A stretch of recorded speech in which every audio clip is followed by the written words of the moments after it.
Chapter 1055. Honeymoon. Despite Nithrol's suggestions, Michael had another risky plan in mind, to ally himself with Dagon, the ruler of Hell. Why?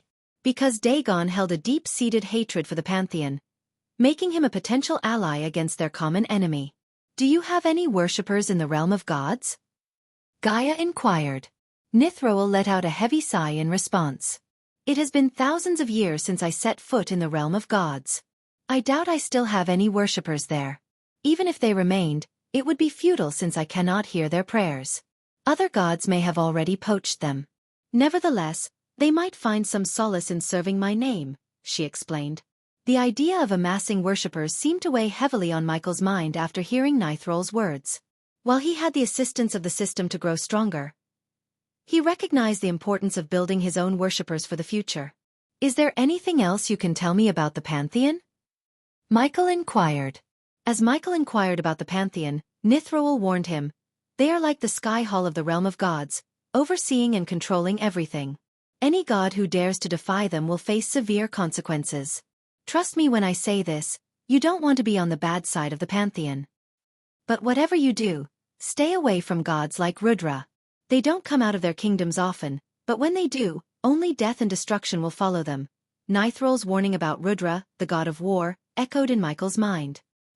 He knew firsthand the destructive power of Rudra, as a mere orc possessed by a fragment of his strength had overwhelmed him in battle. The memory of that defeat fueled a deep desire for vengeance against the war god. However, Michael chose to remain silent for now, knowing that facing Rudra would require careful planning and immense power. He understood the gravity of Nithrol's words and the need to tread cautiously in the realm of gods, especially when dealing with beings of such immense strength and ruthlessness. Throughout their conversation, Nithrol shared valuable insights about the realm of gods and offered suggestions on how to navigate it once Michael arrived there. After bidding farewell to the couple, Nithrol left them alone. With their preparations complete, Michael and Gaia set off for the Celestial Gardens, a hidden pocket dimension accessible only to those with knowledge of its existence. Nestled above Nagaland, the gardens remained invisible to the people, serving as a perfect getaway for the couple. Let's go, Michael said, surprising Gaia with his sudden decision. What now? She asked. Let's leave now. I fear something might come up if we stay here any longer. So I am taking my lovely wife with me, Michael said with a mischievous smile as he swooped Gaia into his arms. To the honeymoon you truly deserve, he added, his eyes reflecting affection and passion for his beloved wife. Without wasting a second in the safe house, Michael and Gaia teleported themselves to the nearest runic teleportation spot near Nagaland. As they ascended through the clouds, they swiftly changed their armor to disguise themselves from any prying eyes. Gaia, her heart brimming with excitement and anticipation, couldn't help but share her carefully crafted plans for their honeymoon. Michael, you won't believe the places I've researched for our honeymoon. The Celestial Gardens will be the perfect starting point for our journey. It's said to be a realm of unimaginable beauty, filled with enchanting flora and fauna, and captivating landscapes that will leave us in awe. As they flew closer to the opening of the pocket dimension leading to the Celestial Gardens, Gaia's voice turned slightly melancholic. I can't believe we only have a week together before you must venture to the realm of gods. I wish you could stay with me longer.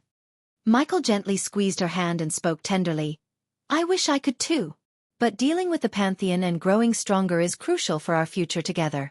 I promise once I return, we'll have all the time in the world to be together. While Michael and Gaia soared through the sky, a breathtaking panorama unfolded before them. Fluffy, cotton-like clouds floated gently beneath their feet, casting shadows on the land below. The warm rays of the sun bathed them in a golden glow, while the vast expanse of the blue sky stretched endlessly above, dotted with wisps of white. The wind embraced them like a gentle caress, carrying their laughter and whispers through the open air. As Michael and Gaia approached the distortion in space, Gaia's excitement grew. She gestured for him to stop, and as they hovered in the empty sky, she produced a peculiar snake-shaped key from her space ring. To Michael's surprise, the key floated in mid-air before them. A key to the Celestial Gardens? I didn't know you had it, Michael said, his eyes filled with curiosity. I didn't. Mom gave it to me last week, Gaia beamed with joy. So you and your mom planned this all along. Sneaky, Michael chuckled, feeling grateful for their thoughtful gesture. Be grateful Mom didn't kick your butt for not taking me on a honeymoon sooner. Even now, We only have 1 week together. You're lucky to have such a caring and lovely wife, Gaia teased, a playful glint in her eyes as she restrained her laughter.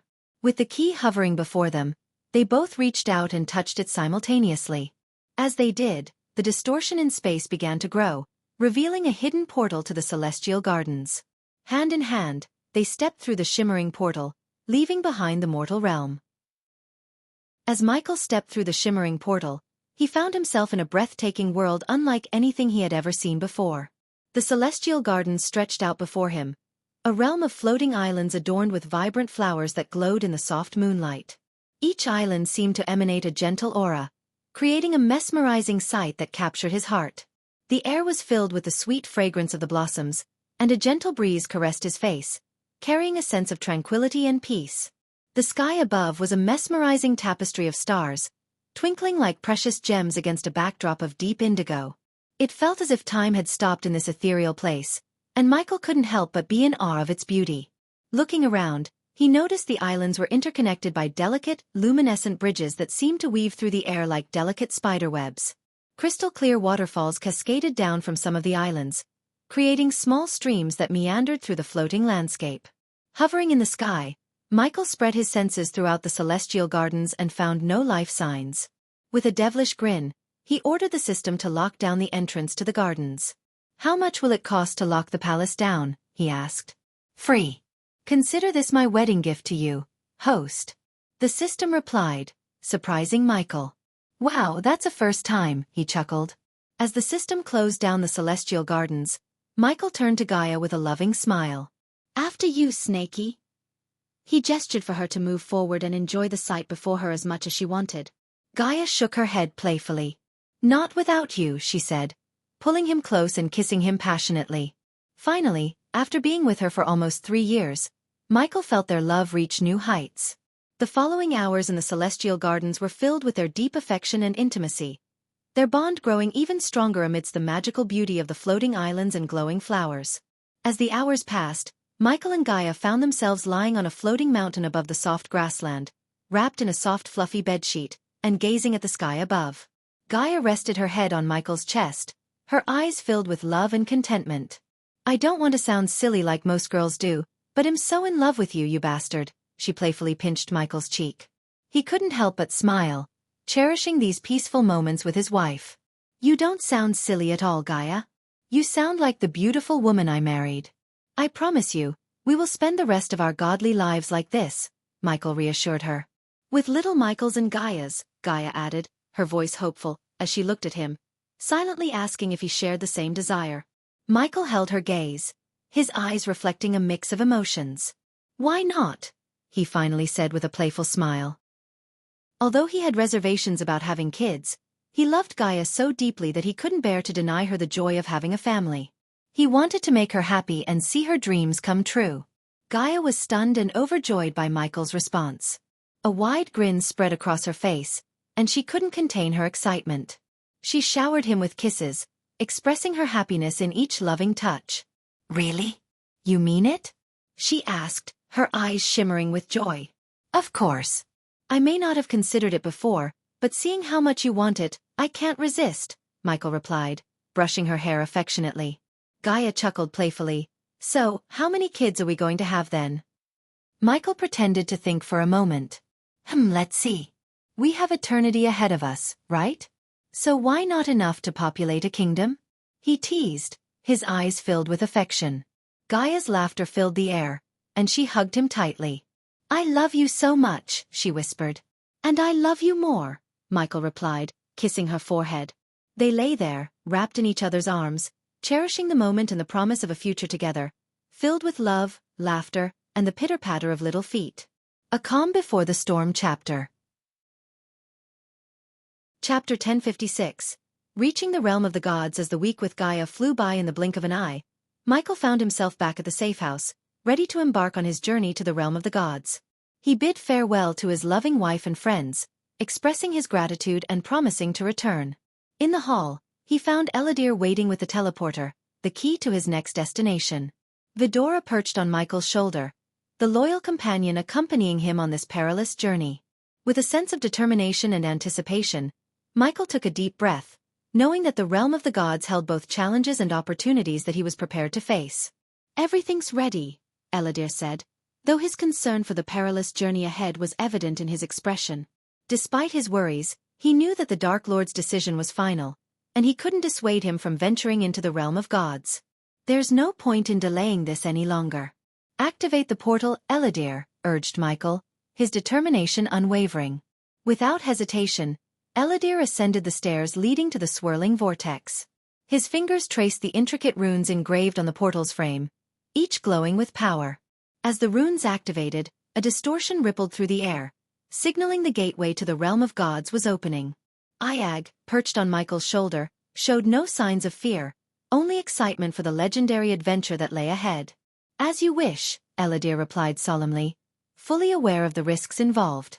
He carefully ensured that no one else entered the hall during the activation to avoid any possible complications.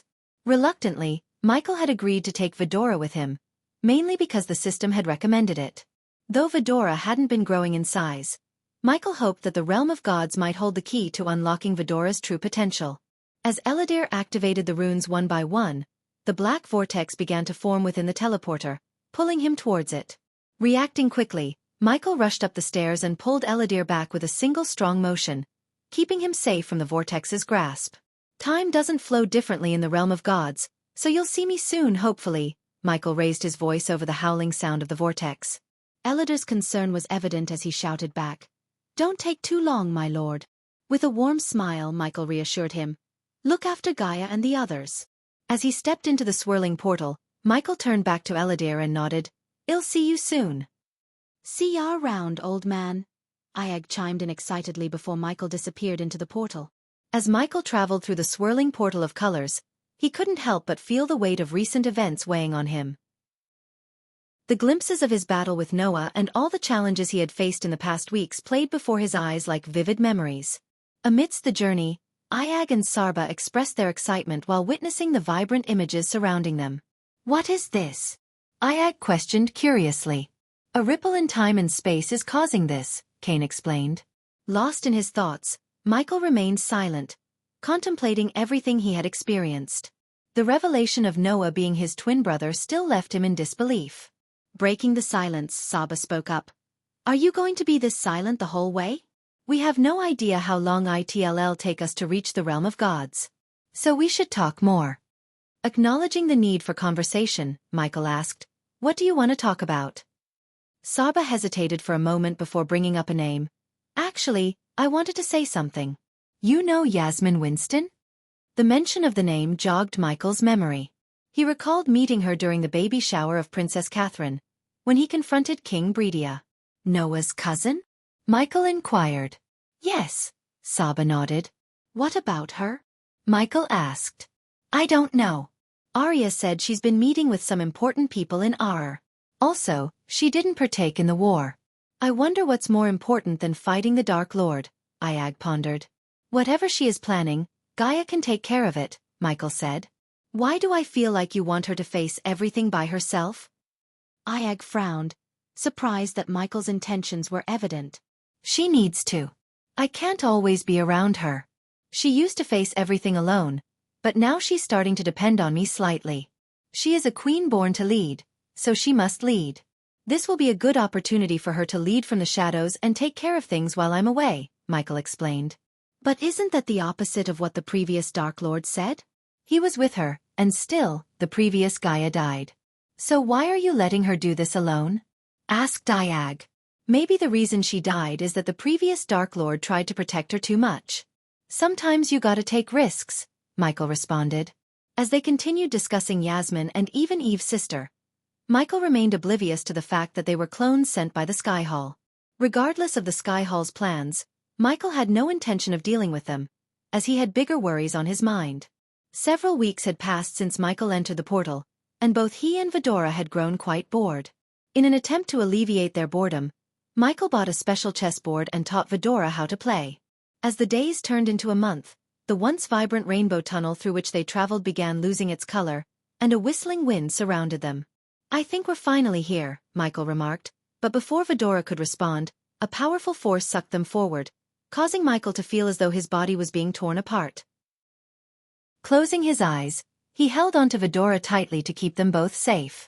Suddenly, there was a loud bang, and Michael found himself shot out of the portal. When he opened his eyes, he saw that they had landed on a breathtaking grassland outside a lush and beautiful forest. Michael instantly recalled Nithrol's words, realizing that they must be in the forest of Elrian, ruled by the goddess Marley. As per Nithrol's advice, Michael knew he had to seek Marla's help before venturing into Nimbosia, the kingdom of the god of rain. The forest of Elrian was unlike any other that Michael had ever seen. Towering ancient trees stretched towards the heavens, their branches intertwining to form a majestic canopy that filtered rays of sunlight, creating a dance of light and shadow on the forest floor. The air was filled with the fragrance of blooming flowers, and the sound of birds singing and leaves rustling added to the enchanting atmosphere. As Michael and Vidora stepped deeper into the forest, they heard faint whispers carried on the gentle breeze. At first, Michael couldn't decipher the words, but soon they became clearer. A lattice voice called out to him, addressing him as the Dark Lord and the God of Darkness.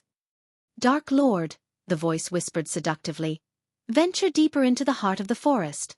Embrace your true power and darkness. Let the shadows guide you to unimaginable strength." Michael felt a pull towards the source of the voice, a mix of intrigue and caution swirling within him. He knew he had to be careful, for this could be a trap or a test from Marley, the goddess of the forest. But he couldn't resist the temptation to explore further. "Marley, I presume?" Michael asked as he ventured further into the forest, undeterred by the haunting whispers around him. He recalled Nithrol's warning about keeping his distance from the lustful goddess, but he remained steadfast. "You know me, how lovely." The whispers took on a seductive tone, making Iag uncomfortable on Michael's shoulder. "Dude, this is creeping me out," Iag chimed in. "Now, I want to see you fight, handsome." But on my terms, the whispers grew louder, and the forest began to shift and change. The fauna cleared, creating an empty space in the middle of the forest. Michael felt his power being drained, as if Marley had absolute control over him in her domain. Unsheathing his dark swords, Michael cracked his neck and stood ready. 7 men clad in armor made of bark and leaves emerged from the surroundings. Their faces hidden behind masks made of tree barks, and each wielded a silver sword with 4 arms. "Is this how you welcome another god into your domain?" Michael challenged, wondering how Marley could sense his presence despite wearing Nithrol's medallion, which was supposed to mask his godly aura from others. Seemingly reading his mind, Marley responded with a mysterious air. "I forged that medallion for Nithrol, my dear Dark Lord. But don't worry, your secret is safe with me. Now show me how you survive in battle." As Marla's whispers echoed through the forest, veins shot out from the ground, wrapping tightly around Michael's legs and torso. They felt like living tendrils, strong and unyielding. Above him, more veins descended from the branches of the trees, latching onto his arms and restricting his movements. The masked figures, each displaying uncanny speed and coordination, dashed at Michael from all directions. Their silver swords glinted in the dappled sunlight filtering through the dense canopy. Michael struggled to free himself from the grip of the magical veins, but they seemed to tighten with every move he made. "Don't think he'll let you off easy, my dear," Marley whispered, her voice tinged with amusement and intrigue. But Michael surprised her by remaining calm and composed. As the first masked figure dashed at him, his eyes turned black, and 2 dark beams shot out from them. Simultaneously, Vidora sprang into action, using their 3 hydra heads to chew through the veins that bound Michael's arms. "This is your domain, but you forgot one thing, Marley," Michael said with a sly smile as he broke free from the remaining veins with Vidora's assistance. The attackers hesitated, intrigued by Michael's words. "What is that, dearie?" asked Marley, genuinely curious. "Forget it," Michael chuckled, knowing he had to play his cards right. "I'll just kill them." With a swift motion of his hand, Michael unleashed the dark flames, enveloping the attackers in shadows. The forest erupted with chaos as the masked figures struggled to defend themselves against Michael's overwhelming power. Marley watched with a mix of fascination and satisfaction as Michael effortlessly dispatched the attackers. He moved with the grace of a dancer, his dark sword slicing through the air, leaving a trail of destruction in their wake. Despite the intensity of the battle, Michael held back from using his full strength. He knew Marley wasn't trying to kill him. She wanted to witness his prowess. And so, he gave her a captivating performance, using his power and skills to put on a show. As the last masked figure succumbed to Michael's dark swords, The forest fell silent. But suddenly, a rustle broke the stillness, drawing his attention. Emerging from the shadows, a woman adorned in little more than a few strategically placed leaves approached him with a seductive grace. "Hello, my dear Dark Lord," purred Marley, her voice a sultry melody that sent shivers down Michael's spine. Chapter 1057. Founders of Mazeroth is in the realm of gods. Before him stood the most mesmerizing woman he had ever seen, surpassing even the beauty of Gaia and Layla Alden. Yet, despite her alluring appearance, Michael remained composed and unaffected, surprising Marley. As she moved closer, he simply conjured robes to cover her and addressed her calmly. "Pleasure to meet you, Goddess Marley, I presume," Michael said, his demeanor unwavering. Marla's attempts at seduction seemed to have no effect on him, which only seemed to fuel her desire for him.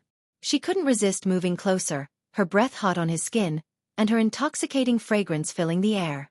However, Michael gently stepped back, holding up his hand to reveal a wedding ring. "You're a bit late for the seduction game, Marley." "I am already married," he said, showing no hint of temptation. Marley felt a tinge of disappointment, but her desire for him remained unyielding. "Let's not waste our time and discuss how you can help me reach the divine portals," Michael straightforwardly asked Marley. In a seductive tone, Marley countered, "What do I get in return?" "The rarest jewel of all, my friendship," Michael confidently replied. Unfazed, Marley pushed further. "What if I said I want all of you or none of you?" Michael couldn't help but snicker at her proposition. He exuded an air of arrogance backed by formidable power, which only seemed to draw her closer to him. There was an undeniable magnetism about him that piqued her interest like no other god she had encountered. Unperturbed, Michael replied, "Then I will leave this forest and find my own way. Trust me, I'm no stranger to surviving in a new world all on my own. I've done it before, and I can do it again. But do you really want to be on my bad side?" As a god, fear was an alien emotion to Michael, and he certainly felt none towards Marley. Though he sensed that she was a god of higher power, he remained composed and unafraid.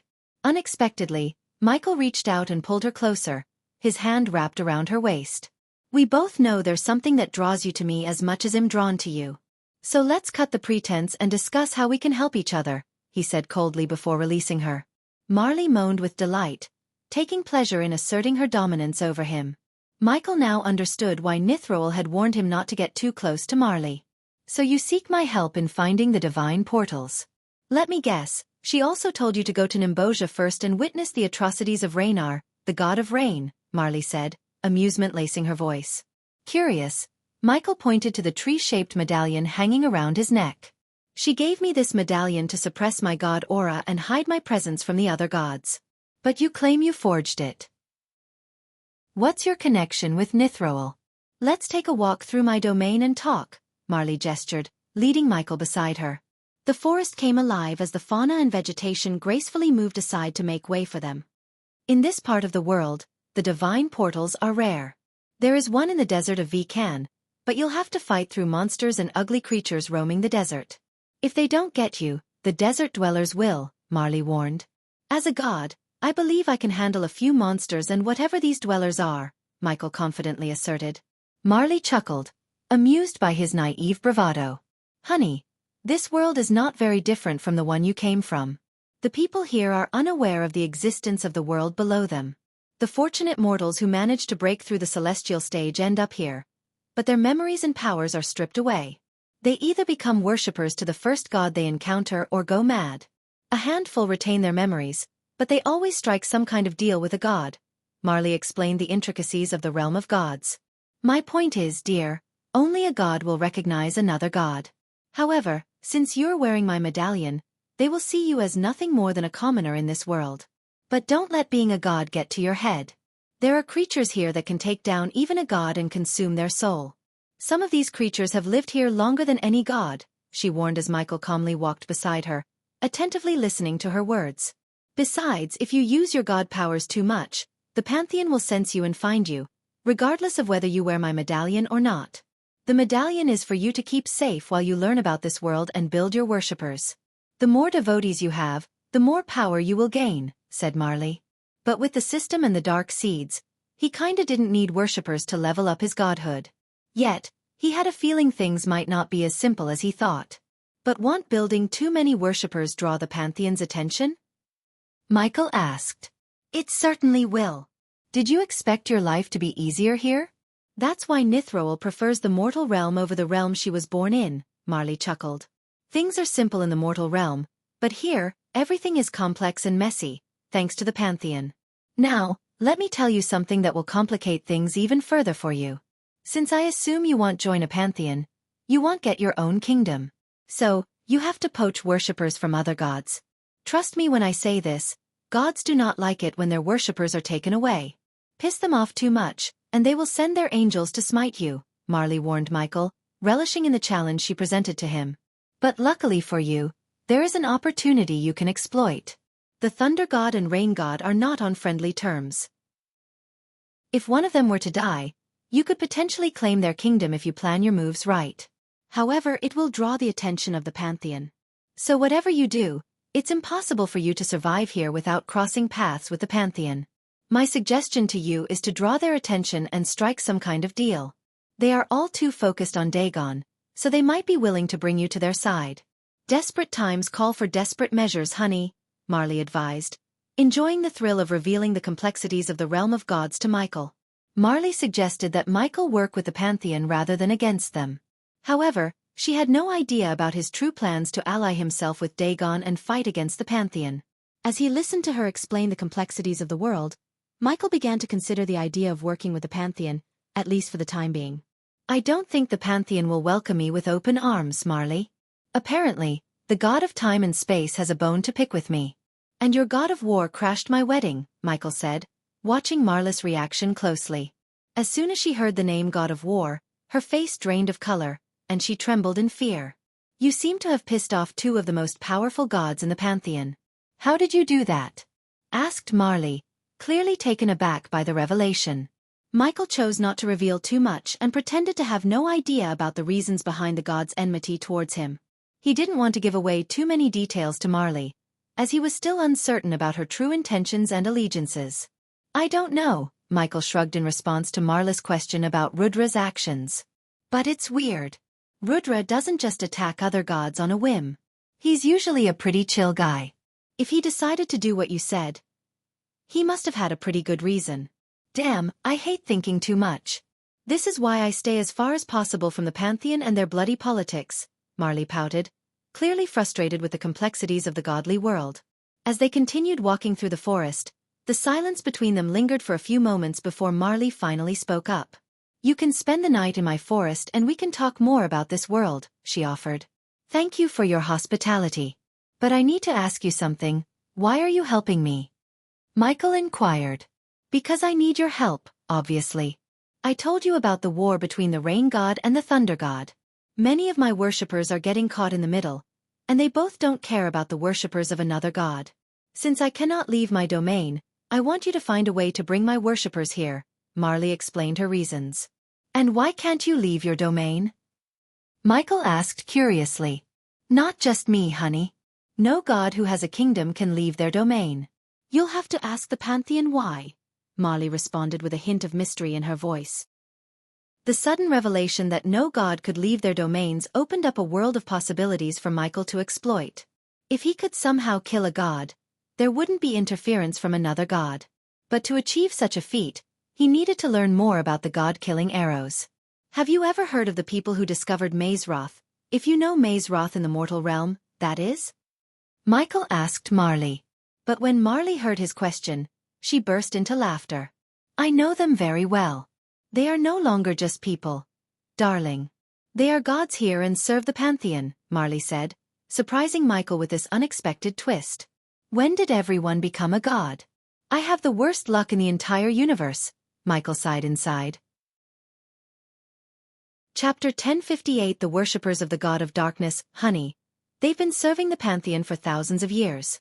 No wonder they were made into gods, Marley remarked as she licked her wrist, conjuring a camp. With a flick of her wrist, several logs flew toward the campfire and landed neatly. Michael settled onto a log, facing Marley. I thought you cannot turn someone into gods, Michael said. We all thought so. Life is full of surprises, especially when it comes to the pantheon. Speaking of making gods, That's one of the reasons why Dagon rebelled against the Pantheon, Marlia explained. At the mention of Dagon's name, Michael's curiosity was piqued. He wanted to learn more about why a god like Dagon was banished from the realm of gods and relegated to ruling over hell. What do you mean? Michael inquired. Surprisingly, Vidora curled into his inner pocket and fell asleep. Dagon was always curious and an old god. Many gods don't know the truth. What I do know is that he started asking the Pantheon too many questions about their origins, their powers, and their creator, Marley elaborated. I believe it triggered the conflict between the Pantheon and Dagon. To know more, you'd have to ask either the Pantheon or Dagon himself, Marley chuckled as if making a jest. But seeing the chilling expression on Michael's face, her smile faltered. I was joking. Never try to involve yourself with Dagon, Marley cautioned Michael, her fear palpable in her eyes and words. This only fueled Michael's curiosity further. If he was to align himself with Dagon against the Pantheon, he needed to learn more about him. From what I've heard from you, Dagon didn't seem like a villain. There must be more to the story, Michael remarked. Dagon is not the good guy in the story, darling. He slaughtered millions of devotees of other gods, mainly those in the Pantheon and their angels. He razed places where the Pantheon held dominion, causing countless deaths. His thirst for knowledge and hatred for the Pantheon turned rivers of this world into streams of blood, Marley explained. Michael absorbed her words silently, then pressed further with another question. You mentioned that if one of the rain god or thunder god were to die, I could potentially take over their kingdoms. How does a god die? Specifically, how can a god be killed? Marley responded with a chuckle to his inquiry. Honey, that's a question nobody can truly answer. No one has witnessed a god's death or how one can be killed. Legends and tales speak of ancient monsters capable of devouring a god's soul, but we've never seen a god die. Not since I've been around, and believe me, that's quite a long time. But I do believe that anyone can be killed if the assailant is skilled enough, Marley said, her smile containing a hint of intrigue as if she had sensed a killer within Michael. The reason I mentioned Raynar or Cronar potentially dying is that I have a sense you're exploring ways to slay a god. Your devotees, even though they are few and hunted by many, believe that only you, the god of darkness, possess the ability to bring down a god. Fortunately, the Pantheon doesn't seem to be putting too much stock in that belief. Otherwise, you'd be at the top of their hit list alongside Dagon, Marley explained. I have worshippers? Michael was taken aback by the revelation. Yes. Somehow, some of your temples have managed to stand despite the Pantheon's influence, Marley said. Her limited knowledge of the previous Dark Lord and her confined access to the outer world of the realm of gods meant she wasn't familiar with the history of the previous god of darkness. Now that you're here, you'll likely start hearing prayers directed your way, Marley added. As Michael processed everything Marley had shared about the gods and the realm of gods, a thoughtful silence settled between them. But before you embark on your godly pursuits, I need your assistance to save my worshippers. Do we have a deal? Marley inquired. With a resigned sigh, Michael nodded. It's a deal. But to reach Nimbosia, I still require your guidance to locate a divine portal, Michael stated. As I mentioned earlier, the nearest portal is in the Vikan Desert, within the Temple of Hayathi. Yet, reaching the portal won't be straightforward. But I have full faith in your abilities to locate it, Marley assured, causing a faint smile to grace Michael's lips. I can fight my way to the portal, but how am I supposed to ensure the safe passage of your worshippers through the same portal? Michael voiced his concern. Battling monsters and opponents was one thing, but safeguarding innocent lives was another matter entirely. That's something you don't need to worry about. Among my followers, there's an individual who possesses an artifact granted by me. This artifact enables her to utilize the portal within Nimbosia to travel here. Locate her, and your task will be much simpler, Marley explained. Beneath her initial facade of a lustful deity, Michael was beginning to glimpse a compassionate and considerate goddess. Nithrol's counsel to seek Marla's assistance had proven wise. However, Michael sensed there might be a history shared between Nithrol and Marley, a story he felt wasn't appropriate to delve into at the moment. Rest now. You can set off for the Vikan Desert as soon as tomorrow, Marley suggested, her demeanor shifting. The warm and benevolent goddess he had seen earlier was replaced by her previous allure and desire towards him. Yet, Michael merely smiled and settled down on the ground. Would you like a view? Marley inquired playfully. With a wave of her hand, the canopy above them shifted, revealing a night sky adorned with countless stars. As Michael lay beneath the starry sky, his eyes closed, and he began drifting into slumber. Within his dreams, faint whispers grew louder, chanting, "May the god of darkness embrace us." He found himself in a shadowy realm, surrounded by figures cloaked in absorbing darkness. They encircled a powerful stone statue resembling him, in a room adorned with pulsating symbols. The chant intensified, summoning his godhood with reverence and longing. Michael felt a connection to these worshippers, united by an unseen thread. Gradually, the dream's edges blurred, figures fading, and the room contracting until only the chant remained. Then, like a fading whisper, the dream dissolved, leaving him in tranquil slumber. Amidst his dreams, Michael heard a persistent call, "Wake up," from Iag. The soft nudging of Vidora's heads against his face accompanied the summons. Gradually, the dream world gave way to the gentle embrace of reality. The morning greeted him with the melodic chirping of birds and the soothing caress of a calm breeze. As his eyelids fluttered open, he was met with the gentle warmth of the rising sun on his face. The world slowly came into focus, and his gaze met Vidora's watchful eyes fixed upon him. "You're awake," Michael heard Marla's voice and rose from the ground. Vidora swiftly hopped back onto Michael's shoulder, readying themselves for the journey to the Vukan desert. "If you set out now, you should reach the Vukan desert by nightfall. But wait at the desert's edge until sunrise before venturing further. In other words, avoid traveling through the desert during the night," Marley cautioned with a serious tone. "Why?" Iag inquired. "You'll understand once you witness the monsters that roam the desert at night," Marley replied succinctly. "But remember what I told you. Don't use your godly powers excessively. It'll alert the Pantheon. Rely on your swords in battle," Marley advised. "You mentioned these monsters can even devour a god. So how are we supposed to fight them with just swords?" Iag retorted, his tone laden with skepticism. "Figure it out, genius. Unless you want the Pantheon breathing down your neck, follow my advice," Marley retorted with a sly smirk. "I'll handle it," Michael interjected before an argument could ignite between Iag and Marley. "Good. Now go." Marley gestured for them to depart. N0VE lose B. C0 Moss. Michael took a step forward. Marley lightly tapped her forehead and conjured a golden parchment with a flick of her wrist. "This parchment contains a map detailing the journey from here to the Vukan desert. Use it wisely." Marley tossed the map to Michael, then moved forward to kiss him on the cheek. "Back off." Michael was taken aback as all three heads of Vidora, Kane, Sarba, and Iag, hissed at Marley in unison when she kissed him. "You're not getting close to Gaia's man," Iag hissed, their fierce loyalty to Gaia, Michael's wife, evident in their protective stance. "I'll catch up with you later." Michael brushed aside the confrontation and began ascending into the sky. As Michael ascended higher into the sky, Marla's figure gradually grew smaller and smaller, eventually blending into the landscape below. With a determined focus, Michael propelled himself forward, slicing through the air with newfound speed. The wind rushed past him, carrying the distant echoes of Marla's words and the memories of their conversation. Following the guidance of the map Marley had given him, Michael dashed forward through the vast expanse of the sky. His destination lay in the distant horizon, the treacherous Vukan desert.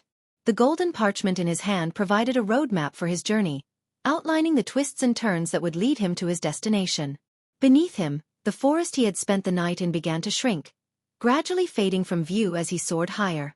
The once lush canopy gave way to the open sky, and the vibrant greenery vanished, leaving behind only the endless stretch of blue above and the earth below. After 2 days of continuous flight, the expanse of the Vukan desert finally came into view beneath the darkened night sky. Michael's eyes fixed on the seemingly tranquil desert landscape on the horizon. The vast stretch of sand and dunes appeared deceptively calm from a distance, but a sense of unease began to creep in. "Does anyone else have a foreboding feeling about this desert?" Sarba's cautious question broke the silence as they approached the desert. Michael gradually reduced his speed, gliding closer to the desert's edge. The sand seemed to shift like a constantly moving canvas, with ripples and waves forming intricate patterns under the night sky. The air was cool and carried a hint of sand, a testament to the desert's harsh environment. The starlit sky stretched above, providing a stark contrast to the arid desert below. Despite its serene appearance, Michael couldn't shake the feeling that there was more to this desert than met the eye. As he drew nearer, the sense of unease only deepened, reminding him that appearances could be deceiving. Approaching the desert's edge, Michael was suddenly confronted by an unimaginable sight. Emerging from the sands with a thunderous roar, a colossal creature reared its head, a nightmarish embodiment of terror. This behemoth resembled an immense centipede, its segmented body extending far into the desert. The moonlight illuminated its scales, casting an eerie glow across its hide. The creature's roar resonated through the silent desert, sending shivers down Michael's spine. Its sheer enormity left him feeling insignificant in its shadow. The centipede-like monster's scales shimmered like burnished metal under the starry sky, reflecting glimmers of moonlight. Each segment of its body was adorned with sharp, glistening spines that seemed capable of tearing through anything that dared to challenge it. Its many legs undulated with a disturbing fluidity as it moved, kicking up swirls of sand in its wake. The creature's eyes glowed with an otherworldly intensity, fixated on Michael and his companions as they hovered above the desert floor. The realization struck Michael with a jolt. This was undoubtedly the reason Marley had cautioned against traversing the desert at night. The monstrous centipede before them was a testament to the dangers within the seemingly tranquil landscape. What in the holy hell is that? Saba's voice trembled with shock.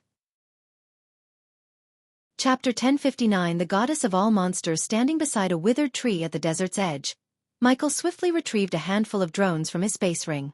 With a command, the drones whirred to life, taking flight and venturing into the depths of the desert.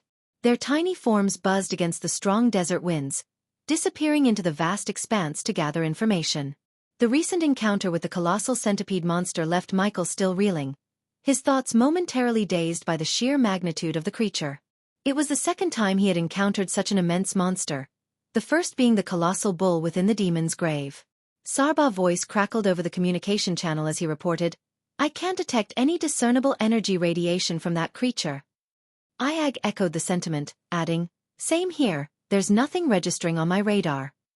Turning to the source of his guidance, Michael queried the system for assistance, his use of the system's abilities now more judicious considering his dwindling amount of badass points.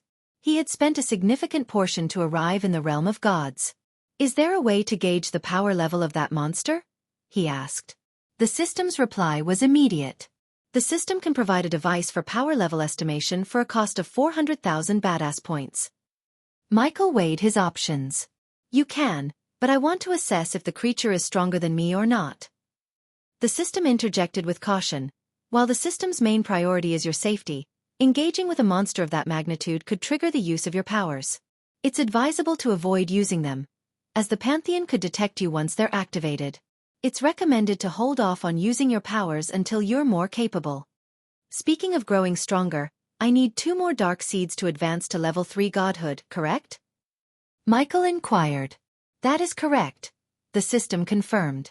The system outlined that to reach godhood level 3, Michael required 3 seeds of darkness, and 4 to attain level 4. Beyond level 5, his progression would involve specific tasks and locating potent artifacts, a relatively straightforward path compared to other gods, who often remain stagnant in their godhood level due to unattainable challenges.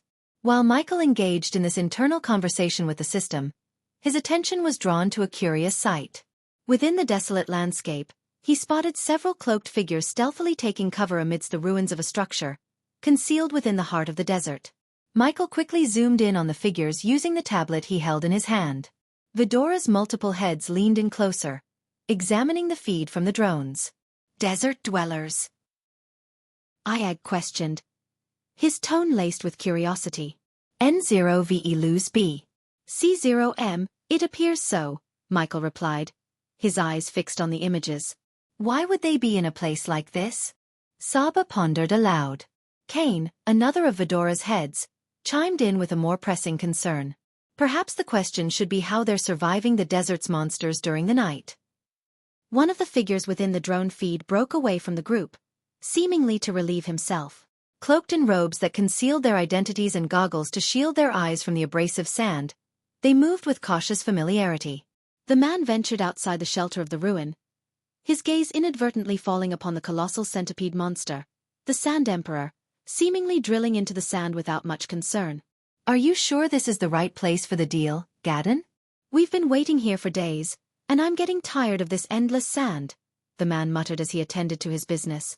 Listening intently to the conversation, Michael's curiosity deepened. The dialogue hinted at some kind of transaction, a deal in progress, and a mysterious artifact involved. The mention of angels that served gods, added a layer of complexity to the situation. "That's what Reynar's angel informed us. Once we secure the artifact, we're supposed to hand it over to the angel for payment," another man replied. "What comes next after that?" the man outside the ruin inquired. "I can't say for certain. Maybe Reynar's angels plan to use the artifact to eliminate Kroner's angels and put an end to their ongoing conflict," the speaker responded, his annoyance at the situation evident. "Ease up on the war, Gadden. Wars are profitable, especially when they're gods fighting each other," the man outside the ruin chuckled. Gadan's voice held a mixture of frustration and fear as he added, "I know, but I despise dealing with those angels. They give me the creeps. Besides, they always choose death traps like this to conduct their business." The conversation among the figures left Michael with even more questions. The enigmatic artifact, the angels serving gods, and the intricate dynamics of their dealings intrigued him. "I'm heading to Oceania after this mission, hoping Lord Ethos blesses me with a safe voyage to my homeland," Gadden mentioned, revealing his future plans. Michael's attention was riveted to the group as he continued to observe them through the drone's camera feed. A small, glimmering object caught his eye, hanging around their necks like a pendant. "Hey, what's that glow?" Kane inquired, his sharp sight picking up on the unusual radiance. Michael swiftly took control of the drone, guiding its mechanical arms to extend from its body. With focused intent, he directed the drone in a lightning-fast descent, deftly snatching the glowing object from around the man's neck. A shout of surprise erupted from the man who felt the sudden tug, his panic fueled by the sand-filled gusts of wind obscuring his vision. Unaware of the drone's presence, he scrambled in confusion. "Gadden, I lost the protection!" the man cried out, his voice a mix of panic and shock. The group sprang into action, spurred by the urgency in their comrade's voice. "What?" Gadan's exclamation was a mix of disbelief and concern. "HL." The man's plea was abruptly silenced, a chilling scene unfolding before Michael's eyes. Through the drone's lens, he witnessed the colossal Sand Emperor surge from the desert floor, obliterating the ruin in its path. The unfortunate man who had lost his protection charm was consumed by the Sand Emperor's gaping maw, and the structure crumbled as the beast emerged. The Sand Emperor's roars reverberated through the air as it plunged back into the sand, only to erupt forth once more in a relentless sequence. The ruin's remnants were devoured, and the beast's tumultuous movements created a swirling vortex of sand, a testament to its wrath. Alarmed by the unfolding chaos, Michael skillfully maneuvered the drone away from the Sand Emperor's fury, ensuring its safety. "Unbelievable!" Ayag gasped, his astonishment evident. "They were relying on that charm for protection from the monster," Saba deduced, understanding the significance of the glowing pendant. A touch of empathy welled up within Michael as he mused, "I can't help but feel a bit sorry for them." Ayag's response was more callous, reflecting his perspective. "Nah. Seems like these guys were bandits of this world. In my opinion, we just did this realm a favor." With the drone safely back in his control, Michael inspected the retrieved item closely. Suspended from the silver chain was a pendant fashioned in the shape of an eagle, its intricacies catching the light. "I'm sensing strong energy radiation from this pendant," Saba remarked.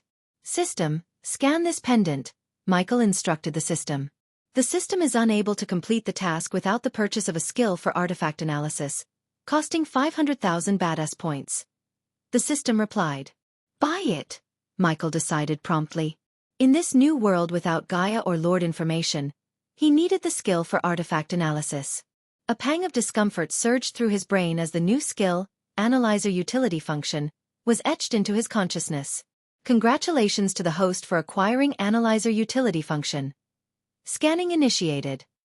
A peculiar dark mist enveloped the pendant's chain, visible only to Michael's eyes. The item is a custom-made pendant containing a trace amount of grace. It possesses the capability to generate a protective barrier around the wearer, specifically effective against monsters and certain creatures in specific biomes. The system conveyed after analyzing the item. With this information, Michael tapped his armor twice, revealing a small compartment. Carefully, he placed the chain within the compartment, securing it around his neck. He wanted to avoid the risk of losing the pendant to an unexpected encounter, which could trigger the Sand Emperor's attention. "What on earth are you up to?" Ayag questioned. "This pendant seems to have the power to ward off the Sand Emperor," Michael answered. Stepping forward, he prepared to ascend into the sky, but his intentions were promptly thwarted by Ayag and Sarba. Wait. First, are you sure? Second, don't we need it?" Ayag interjected, expressing his concerns. "Let's put it to the test," Michael responded with a chuckle, though his antics prompted Vidora's protests. "Bastard, don't toy with our lives," Ayag chastised, quickly lowering her voice to a whisper, fearful that their words might carry to the Sand Emperor's ears. With the reassurance of the protective barrier from the pendant, Michael confidently pressed forward, his armor now concealed beneath a long brown coat and jacket. Vidora nestled safely within his inner robe pocket. Whoever crafted this chain must possess considerable power. Even Marley wasn't aware of its capabilities, Michael whispered to Vidora. "Shoo, keep your voice down," Saba cautioned. Michael's teasing continued, aimed at Vidora's caution. "Look at you three, a mighty hydra cowering in fear of a centipede. We're not at full power yet, you jerk. We're not foolish enough to take on such a colossal monster," Ayag retorted with a growl. "Enough complaining, Ayag. This item envelopes me in a barrier, protecting us from the Sand Emperor's senses," Michael explained. As he soared through the sky, Michael observed the Sand Emperor repeatedly emerging from the desert's depths and retreating back into the sand. Its presence remained oblivious to Michael, just as the system scan had predicted. During his flight, he noticed a marble temple rising from the desert. "What's that?" Ayag peered out, spotting the temple. "Could that be where the divine portal is?" Sarba questioned. "Unless the map's wrong, this isn't where the divine portal should be," Michael replied. "We should investigate inside," Ayag suggested to Michael. "Why not?" Michael shrugged, redirecting his course toward the temple. Within minutes, Michael reached the temple's entrance and stepped inside cautiously. As he ventured further, his attention was captivated by a statue portraying a figure with the upper body of a woman and the lower body of a serpent. Gazing at the statue's face, Michael found himself stunned. "Gaia," he uttered in disbelief, having no idea that he had stumbled upon the temple of Gaia, the goddess of all monsters. Chapter 1060. Someone from Earth? All right, that statue does resemble Gaia, but what kind of temple is this? Ayag asked, his curiosity piqued by the statue's likeness to the goddess. With cautious steps, Michael entered the temple, taking in the flickering candlelight that cast an eerie glow over the space. Despite the darkness, the temple appeared immaculately maintained. "Who leaves flowers here?" Michael mused aloud, plucking a lotus blossom from where it lay at the statue's feet. "Search the area, see if we can find any information about this temple," Kane suggested, Vidora's three heads swiveling to scan the surroundings. "Over there," Saba suddenly pointed out, his gaze fixed on a wooden plank affixed to the temple wall. Curious, Michael approached the plank and read its inscription aloud, his surprise evident in his tone. "This is the temple of the goddess of all monsters. Pray to her for great goddess Gaia's protection from all monsters." It seems the previous Gaia had her temples scattered across this realm, Michael speculated. As he spoke, Michael activated his X-ray vision, scanning the temple for concealed doors or mechanisms. During his search, he noticed a small recess at the base of the statue. Returning to where he had plucked the flower, he squatted down. Michael pressed his hand onto the statue's base, seeking some hidden mechanism or reaction. Ayag, Sarba, and Kane observed with a mixture of curiosity and skepticism. "What's your plan?" Ayag inquired. "I sense something inside," Michael replied, his tone indicating his focus. "Then break it open," Ayag suggested matter-of-factly. "When has that ever worked?" Saba chimed in, his tone slightly exasperated. Taking a closer look, Michael discovered a small hole in the statue's base. The hole was almost concealed beneath accumulated sand and dust. After blowing away the debris, he carefully inserted his finger into the opening. "Sticking your finger into an unknown hole. Great idea," Ayag quipped sarcastically. Amid the banter, Michael suddenly let out a shout. "Ouch!" Ayag's eyes widened in surprise, almost jumping at the sudden exclamation. But her shock turned into annoyance as she realized Michael was laughing at her reaction. "Why are you being such a jerk?" she growled, angrily nipping at Michael's ear. However, Michael's laughter subsided as he felt a sharp sting on his finger, akin to a needle prick. A drop of his blood fell into the opening, prompting a slight tremor beneath the statue. A portion of the ground slid aside, revealing a worn parchment. "What's this?" Michael wondered, brushing away the dust before carefully unfolding the parchment. "If you're reading this letter, you've stumbled upon one of the hidden letters we placed in the temples of Gaia. We must confess, this is just an elaborate prank. We were dreadfully bored while constructing this temple, so we decided to amuse ourselves by creating a secret chamber and leaving this note. There are more of our letters scattered throughout the realm. Collect them all, and you'll have quite the tale to tell. Cheers." Michael read aloud, his voice a mix of disbelief and amusement. As Michael finished reading the letter, Ayag's frustration was palpable in her words. "Seriously, everyone in this world seems like an asshole or a jerk. What a waste of time. I actually thought we'd find something meaningful here," Ayag grumbled in annoyance. Meanwhile, Vidora noticed Michael's unwavering gaze on the letter. His brows furrowed in thought. "He seems to have found something we didn't," observed Sarba, waiting for Michael to explain.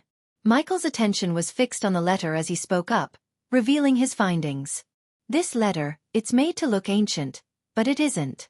It was placed here about 3 years ago, give or take," Michael revealed after analyzing the letter with his newly acquired skill.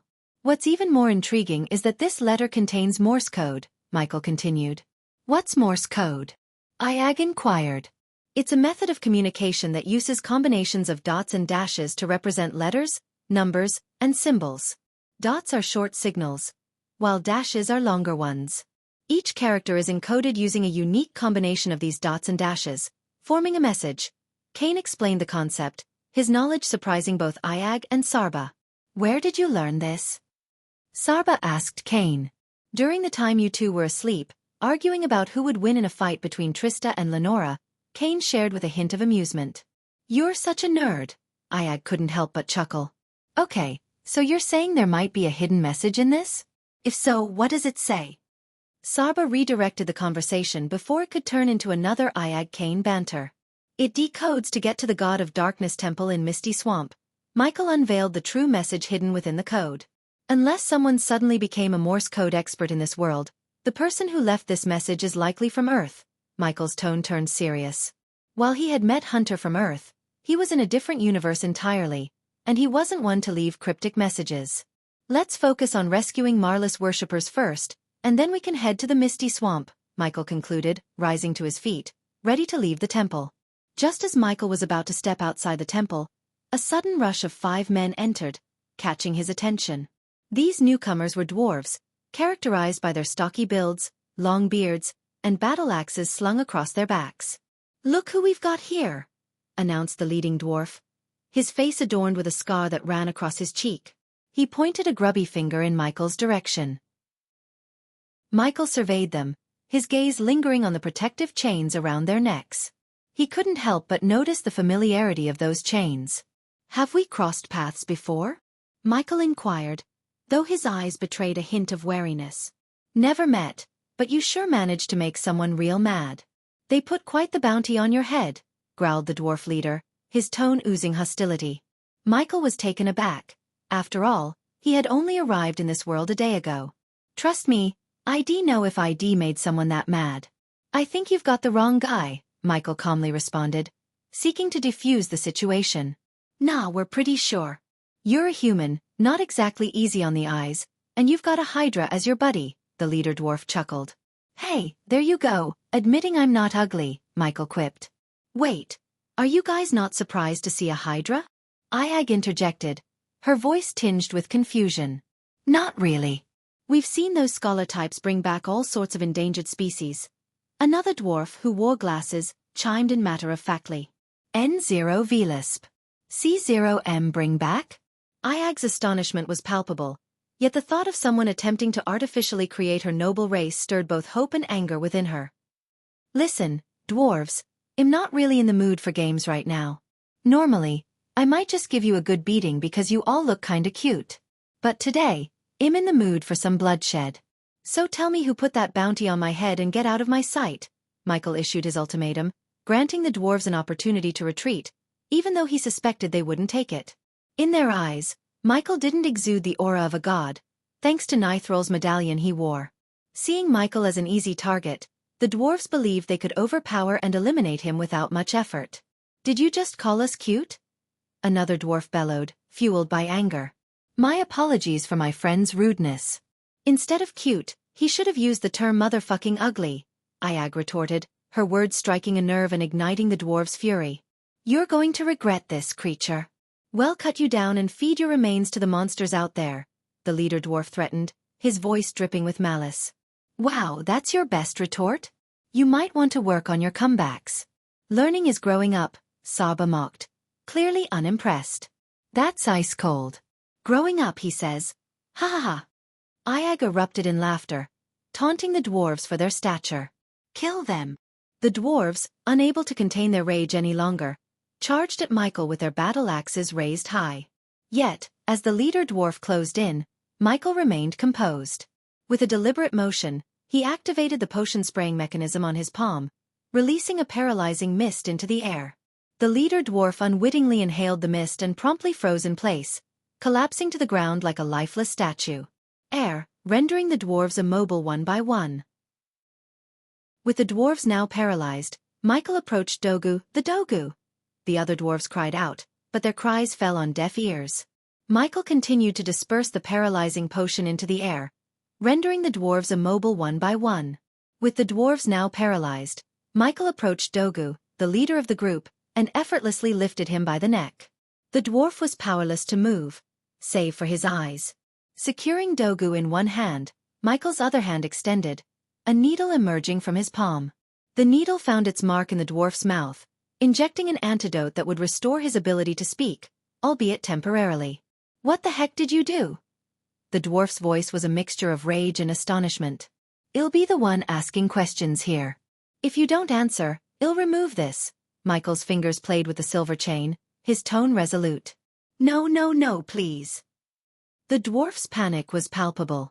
He understood that removing the chain would expose them to the Sand Emperor's danger. Who placed the bounty on my head? Michael's inquiry was sharp. How would we know? We just came across a poster with your description and whereabouts, the dwarf responded. Where did you come across this poster? Michael probed further. Birmian City, came the dwarf's answer. Where's that? Iag's voice chimed in. The dwarf appeared somewhat bewildered by the question. After all, Birmian City was the sole settlement in the Vikan Desert. It stood at the desert's edge, safeguarded from the monster-infested regions. North from here, the dwarf replied. While Michael continued his questioning, his sharp eyes caught a glimmer on one of the buttons adorning the dwarf's leather armor. Picking up the button, he discerned tiny, nearly invisible runes etched onto it. A hidden camera? Michael's surprise was evident. Once again, he was caught off guard by the presence of concealed surveillance.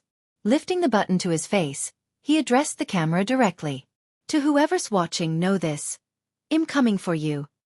With that, he crushed the camera, his analyzer confirming that the feed source couldn't be traced. Chapter 1061 Angels of the Gods. What are you gonna do? Dogu, the dwarf leader, questioned Michael, his tone a mix of defiance and curiosity. Michael offered no response to Dogu's inquiry. Instead, he unceremoniously tossed the dwarf outside, treating the others with similar disdain, kicking them out of the temple as if they were inanimate objects. They landed in the sand outside the temple with a dull thud, their immobilized bodies barely able to react. As Michael emerged from the temple, he stretched his neck audibly, preparing for what came next. You bastard! Give us the antidote! Dogu's shout resonated, but Michael continued his course of action, tying the paralyzed dwarves together with swift and precise movements. Do you like flying? Michael inquired of Dogu, his words dripping with irony as the other dwarves struggled helplessly. All they could do was move their eyes, a stark contrast to the fluidity of Michael's movements. What the fuck are you talking about? The dwarf leader snapped, but before he could process it, he found himself lifted into the sky, tethered to the others. Shit! The scream escaped Dogu's lips in a high-pitched frenzy. The moment Michael nearly brushed the clouds, he released the rope that held the dwarves, leaving them to plummet. As they fell, the wind rushed against their faces. Doga's cries filled the air, while the others could only experience the impending dread. Their lack of the protective chain became evident, and the inevitable outcome was clear. Michael, having distanced himself, witnessed the Sand Emperor emerge from the desert, its massive jaws devouring the diminutive figures. "Let's move," Michael declared calmly after the Sand Emperor had burrowed back into the dunes. "Is Burmian City marked on the map?" Iag inquired. "No, but it's on our route to the divine portals," Michael replied, his gaze fixed on the map as he spoke. Eventually, Burmian City came into view on the horizon. The city was an extraordinary sight, nestled amidst the desert landscape. Its buildings were constructed from sand itself, an awe-inspiring example of melding architecture with the environment. Sand walls encircled the city, blending with the natural terrain, offering protection against the harsh desert winds. Torches flickered, casting a warm glow that danced across the sandy streets, illuminating the night as Michael approached. "We should touch down and proceed on foot," Vidora advised before curling into Michael's coat pocket. "We really need to find a solution for your appearance."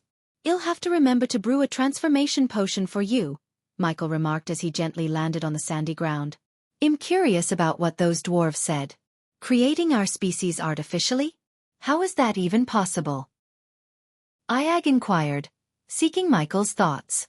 Given the right resources, knowledge, and time, almost anything can be achieved. "We'll look into it later. For now, let's spend the night in the city, gather information about this realm, and then head towards the divine portals," Michael decided as he set off towards the city. Walking the path to the city, Michael was taken aback by the absence of guards, a surprise in itself. As he stepped inside, he noticed the bustling activity that unfolded before him, yet oddly, not a single guard crossed his path. The city of Burmian sprawled before Michael, an intricate tapestry woven with sand and stone. Its buildings rose from the desert, constructed not from conventional materials but from the very sand beneath his feet. The structures blended with the environment, a testament to the resilience of the city's inhabitants.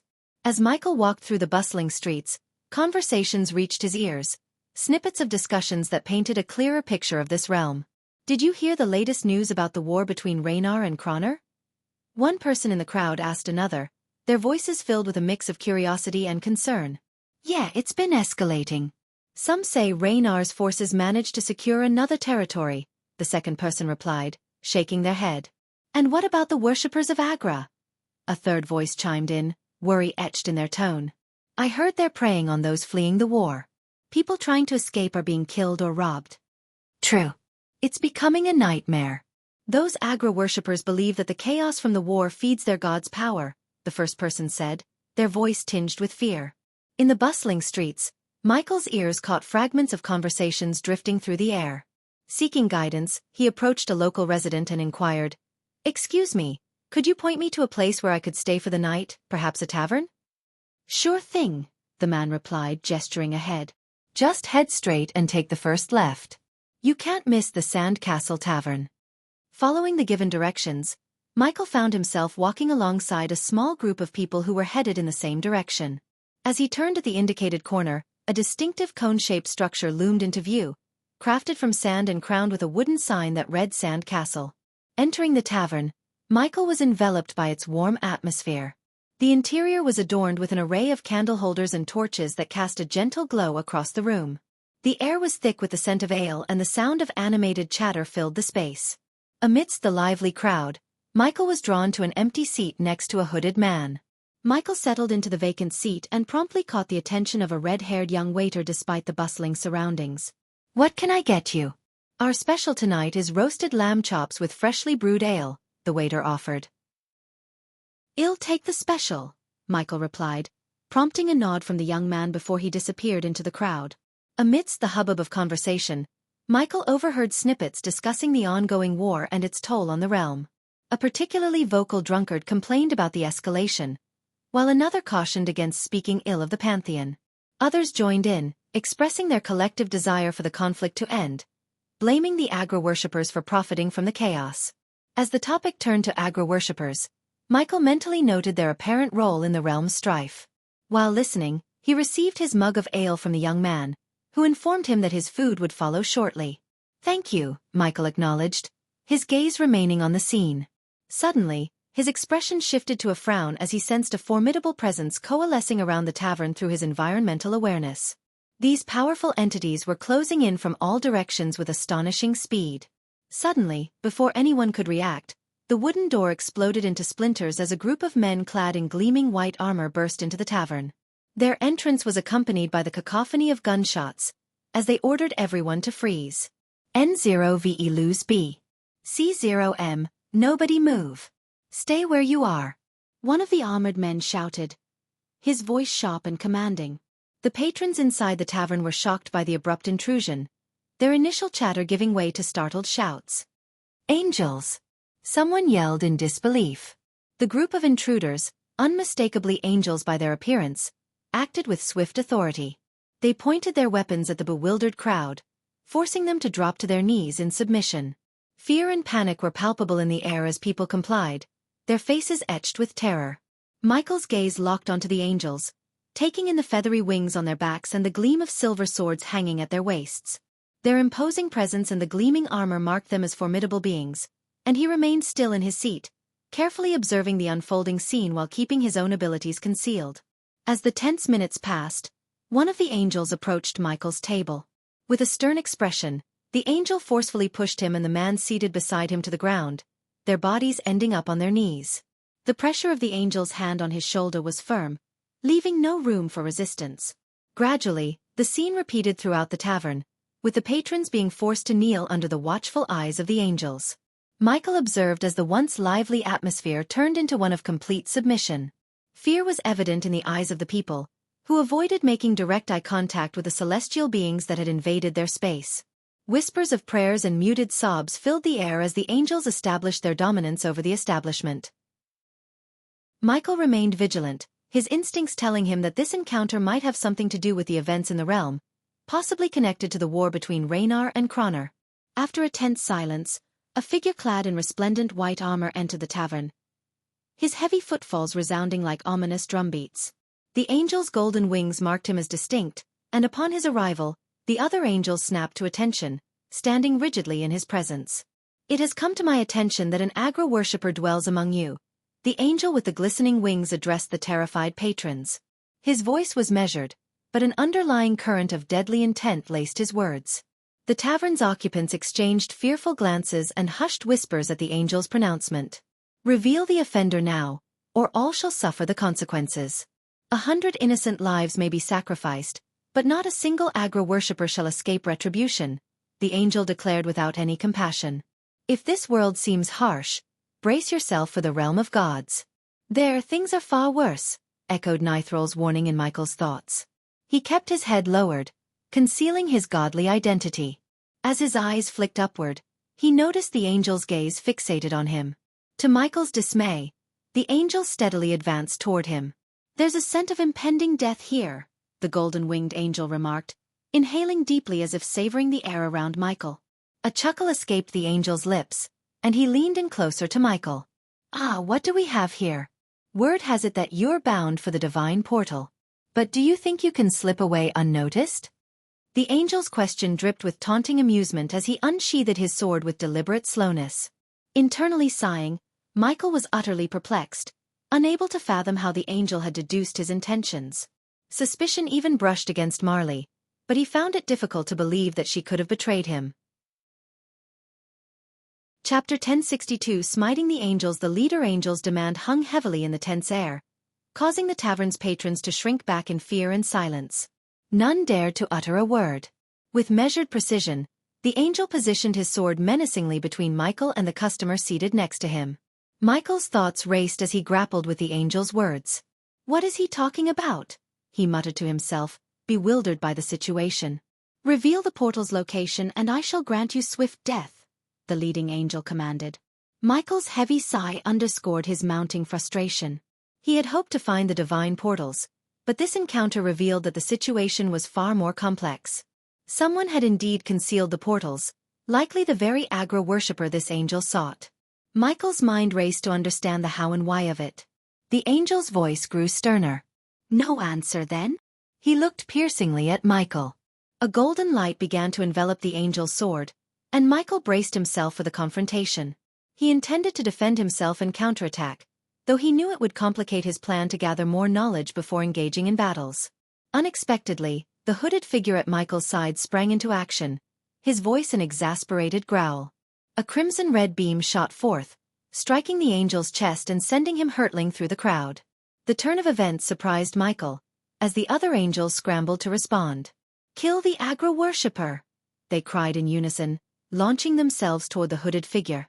"Come with me if you want to live," the hooded figure's voice resonated in Michael's mind. As the other angels closed in from all sides, the hooded figure deftly retrieved an object from his pocket, tossing it to the ground. The resulting explosion enveloped them in a thick red smoke. Within the swirling haze, a hand landed on Michael's shoulder, and the world around him seemed to warp and twist. In the span of an instant, the tavern scene and its cacophony vanished, replaced by the barren desert as Michael found himself alongside the hooded figure. A puzzled furrow settled on Michael's brow. Did he just pull us into his mess? Iag's voice, emanating from Michael's pocket, was tinged with concern. Michael wasted no time. "Who are you?" he inquired. The hooded figure gradually revealed himself, fiery red hair cascading from beneath the hood, and crimson eyes locking onto Michael's gaze. A small flame mark adorned his forehead, marking his allegiance to the god Agra. But the figure wasn't done. "The real question is, who are you?" he retorted. Michael maintained his composure as the hooded individual pressed on. "Your reaction to the angel's sword was intriguing. Or rather, your lack of reaction. Only a seasoned killer would face that sword without fear. It's a rarity in this world. You didn't even flinch. So who are you?" The figure's keen observation skills took Michael aback. "I might just be someone who didn't want to be caught in your troubles," Michael shot back, folding his arms. The figure shook his head. "No, you're someone in search of the divine portals. Your curiosity was evident when the angel mentioned them. The glimmer in your eyes gave you away." The depth of the figure's insight left Michael genuinely surprised. "We can be allies," the Agra worshipper suggested. N0 Velisp. C0M. Michael's skepticism was palpable. "And why should I believe you can be of any assistance, let alone that I'd willingly step into your mess with the angels?" he countered. "Because there's something different about you," the Agra worshipper replied. Before Michael could reply, he sensed a distortion in the air around him.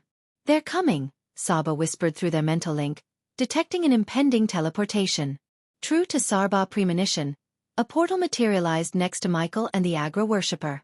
The cerulean whirlpool shimmered as the angels who had stormed the tavern emerged from its depths. An Agra worshipper and his follower, the lead angel sneered, the mask and helmet still obscuring his face, though his contempt for the worshipper was evident. "You didn't strike me as the devotee of such a vile god," the lead angel remarked, his gaze shifting to Michael. "Because I'm not," Michael replied calmly. "Intriguing," the angel mused, stroking his chin. He then redirected his attention back to the red-haired Agra worshipper. The angels behind the leader sprang into motion, materializing behind Michael and the Agra worshipper. Swift kicks to their knees forced both of them down onto the sand, rendering them defenseless. "Your feeble attempt to evade us is laughable. A mere teleportation portal won't shield you from our grasp. It wounds me that you believed you could elude us," the lead angel sneered as he approached the Agra worshipper, delivering a resounding slap across his face. "Theo, we shall escort these two to His Grace Raynar's temple and purify their souls," another angel, firmly gripping the Agra worshipper's shoulder, suggested. "Agreed. However, we must first extract the whereabouts of the divine portals from him. His Grace desires their location." Theo, the lead angel, concurred. "I won't utter a word," the Agra worshipper retorted defiantly. "Yes, I am aware. Followers of Agra can withstand any torment inflicted upon them, a unique trait of serving that vile god. But what about your companion here?" Theo's gaze shifted to Michael, his tone calculated. "I've never seen him before in my life," Michael maintained, irritation simmering beneath his surface due to the angels and the Agra worshipper. "Stay strong, buddy. We'll get through this." "Don't let these jerks intimidate you," the Agra worshipper reassured Michael, employing a cunning ploy to mislead the angels into believing they were allies. "Unbelievable," Iag hissed, her vexation evident. Michael caught onto the Agra worshipper's ruse and his sly grin, but when Theo turned his attention back to Michael, the grin faded, replaced by a counterfeit rage. "Don't you dare lay a finger on him!" the Agra worshipper erupted. Theo's facade shifted from anger to amusement with a devilish chuckle. "Which part of your friend do you cherish most?" "Personally, I'm quite fond of cutting what lies between his legs. But let's begin with his fingers," he remarked, exuding a sinister demeanor. "Take a look at him. Does he really seem like my friend?" Michael interjected, realizing the crafty maneuver the Agra worshipper was attempting. As Theo turned to scrutinize Michael, the smile melted away, quickly replaced by a veneer of faux anger. "Don't think for a second you can manipulate us," Theo hissed under his breath. "Fucking idiots," Ayag whispered, her frustration palpable. Theo advanced slowly toward Michael, while the angel behind him seized Michael's hand and elevated it. "Agra is watching all of this, you bastard. He will come to my aid. Remember the might of the god Agra." The Agra worshipper exclaimed defiantly. "No, he won't," the angel retorted, producing a golden orb with a deft motion. With a toss, the orb settled onto the sandy ground, forming a shimmering golden dome around them. "You're now severed from teleportation and barred from utilizing any powers granted by your loathsome god. Agra can offer you nothing," Theo taunted. "In truth, no deity can provide refuge," Theo added with a mocking laugh. Meanwhile, Michael hastily instructed his analyzer to evaluate the golden orb. "This item is an energy disruptor. It will obstruct all surveillance and halt energy flow through its barrier. It can also conceal your divine aura if you choose to employ your powers. However, this item has a one-time use limit," the system analyzer conveyed to Michael. Unbeknownst to the angels and Theo, they had unwittingly encased themselves with a god. Their intention was to isolate the Agra worshipper and thwart any intervention from the deity Agra. "We shall commence with his pinky, savoring the process," Theo remarked, positioning a dagger over Michael's pinky finger. "I always seem to find myself in trouble when I attempt to avoid it," Michael sighed. Theo was taken aback, expecting Michael to scream and plead for help. Instead, Michael appeared composed and sighed. "Just so you know, I was being truthful. I had never met him before," Michael stated calmly. "Stay strong, brother," the Agra worshipper shouted, maintaining the pretense of camaraderie between himself and Michael. "You don't need to pretend any longer," Michael remarked. "I've had enough of this," Theo snickered, thrusting his dagger at Michael's pinky. However, the dagger chipped upon, failing to pierce Michael's skin. The angels and Theo were stunned. But before they could react, the golden dome began to darken. "What in the hell?" the angel restraining Michael grumbled as Michael defied the force on his shoulder, rising to his feet despite the angel's efforts. In an instant, Michael seized Theo by the neck, crushing it and shattering Theos' metal mask. But before Michael could finish Theo, the two angels behind him attempted to stab him with their holy swords. Swiftly, Michael hurled Theo aside and evaded the attacking angels. With fluid motion, he drew two dark swords from behind and severed the angels' hands in a matter of seconds, causing them to scream in agony. Without hesitation, Michael lunged forward, beheading the angels. Disregarding the system notifications, he dispatched the two celestial beings in the blink of an eye. As Michael turned, blood splattered across his face, leaving an ominous stain. The Agra worshipper and Theo finally comprehended that Michael was neither a mere killer nor a mortal, but a god. You're a god," Theo mumbled in absolute shock. The remaining four angels promptly materialized behind Theo, positioning themselves against Michael. They released the Agra worshipper from their grip, recognizing the greater threat at hand. "I thought angels were supposed to embody goodness and kindness," Michael snickered, using his wrist to wipe the blood off his face. "Guess I was mistaken," Michael commented. "How can a god be present here? What god are you?" Theo's voice rang out.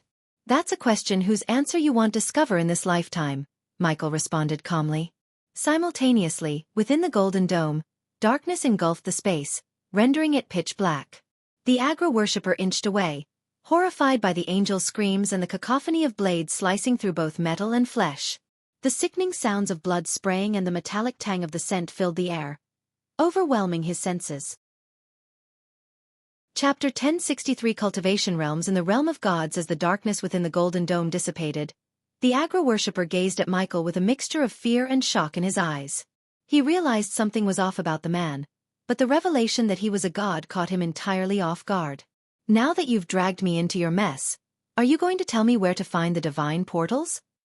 Michael inquired calmly, moving toward the agro-worshipper, whose attention was fixed on the lifeless forms of the decapitated angels. We never properly introduced ourselves. Let's start with your name, Michael proposed, extending his hand to help the agro-worshipper to his feet. Despite his astonishment, Darth grabbed the god's hand and stood up. I am Darth, the agro-worshipper replied. I am Ghost, and your continued existence hinges on your discretion regarding what transpired here, Michael stated to Darth with a reassuring smile. An unsettling shiver ran down Darth's spine in response. Now, shall we head to where you've concealed the divine portals before more angels appear? Michael queried. Observing the fading flicker of the golden dome, he knew its effects were about to wane. Accordingly, he directed his hand outward, unleashing a stream of dark flames that swiftly reduced the angels to ashes. Darth felt the temperature surge dramatically, causing him to break into a sweat. The bodies were soon reduced to ash, and the temperature normalized once the dark flames subsided. Darth nodded, rendered nearly speechless by the presence of such a formidable god. As the dome's remnants vanished entirely, Michael began to walk away from the scene, and Darth followed by his side. I never anticipated that the goddess of luck, Fortuna, would come to my aid by sending a god, Darth confided as they walked. So, you used to be a worshipper of Agra, Michael remarked, seeking to delve deeper into Darth's knowledge of the world. I was, but I'm out of that game now. I'm a drifter, unbound to any god, Darth revealed. That sounds like quite a situation. So, what's your plan? Considering the angels won't leave you be, and it seems Agra won't be rushing to your aid anytime soon, Michael continued the conversation, adopting a guise of someone familiar with the world. Darth had knowledge about the world's workings, and Michael needed to gather more insights from him. I'm heading to the infinite ocean.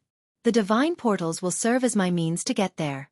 I can escape this wretched place and live out the rest of my days on the ocean, fulfilling a dream of mine, Darth explained.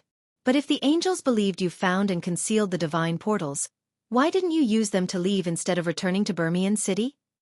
Michael inquired. I needed to say my farewells to someone I hold dear. With that done, I can depart this realm in peace, sighed Darth. Your journey would have been a lot less peaceful if you hadn't crossed paths with me, Michael retorted with a smirk. True, fortune has shown me favor, Darth replied. However, luck won't suffice to keep you safe unless you reveal the location of the hidden portals. I need them to reach Nimbosia, Michael stated firmly. You can use them to reach your desired destination. I wish you luck. You'll need it once the Pantheon catches wind of a rogue god wandering about, Darth said as they continued their journey across the desert. You managed to kill Raynar's angels, but don't underestimate the ones the Pantheon will send. They'll be far more formidable, each at or above the elemental attunement realm, Darth warned. Michael mentally noted the cultivation realm levels of the angels and used this as an opportunity to learn more about the hierarchy of power in this world. He recognized that in this world, no matter how advanced the mortals' cultivation, they paled in comparison to the gods. Still, the cultivation realms of the angels determined their capacity to withstand a god's power. For example, only higher-level angels could survive merging their energy with their patron god's trace of grace. In this case, Theo was at the spiritual embryo realm, where cultivators form a spiritual embryo within their dantian, a seed of potential power. This level was the third in a 9-tiered cultivation hierarchy. Therefore, Theo could only endure a level 3 god's trace of grace. In essence, the angels' cultivation realm determined their ability to absorb and withstand a god's grace. Could you refresh my memory on your mortals' cultivation realms? Michael inquired, pretending ignorance while secretly seeking more insight.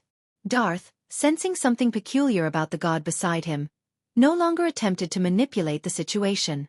We have the initiate realm, chi awakening realm, spiritual embryo realm, elemental attunement realm, celestial resonance realm, soul ignition realm, ethereal fusion realm, void transcendence realm, and divine ascendancy realm, Darth listed. Michael mentally catalogued this information about the realm hierarchy for the inhabitants of this world. In truth, only a select few devout worshippers or those favored by the gods could even achieve the initiate realm. The majority of the population remained powerless, and some who had reached the celestial stage in the mortal realm, upon ascending, were stripped of their powers and memories, reborn as mere weaklings. As Michael continued walking, he recalled the words Marley had shared with him regarding the hierarchy of godhood in the realm of gods. The stages are fledgling god, demigod, celestial god, ethereal god, astral god, elder god, primordial god, transcendent god, and ancient god. Though it's said that the ancient god level has become a myth, as no one, not even the gods of the pantheon, has managed to reach that pinnacle. As we approach the portals, we can part ways, Darth stated, breaking the silence that had enveloped them. Have you been to Nimbosia? Michael inquired of Darth. Yeah, a couple of times. It's a mess up there. Since you don't seem to be in the pantheon, I'd advise against going there. Raynar can be even crazier than Agra at times. I genuinely feel sorry for the people under the rule of the god of rain, Darth sighed, showing his empathy for those under the dominion of Raynar. Curiosity was piqued. Isn't it obvious? You just took down Raynar's angels.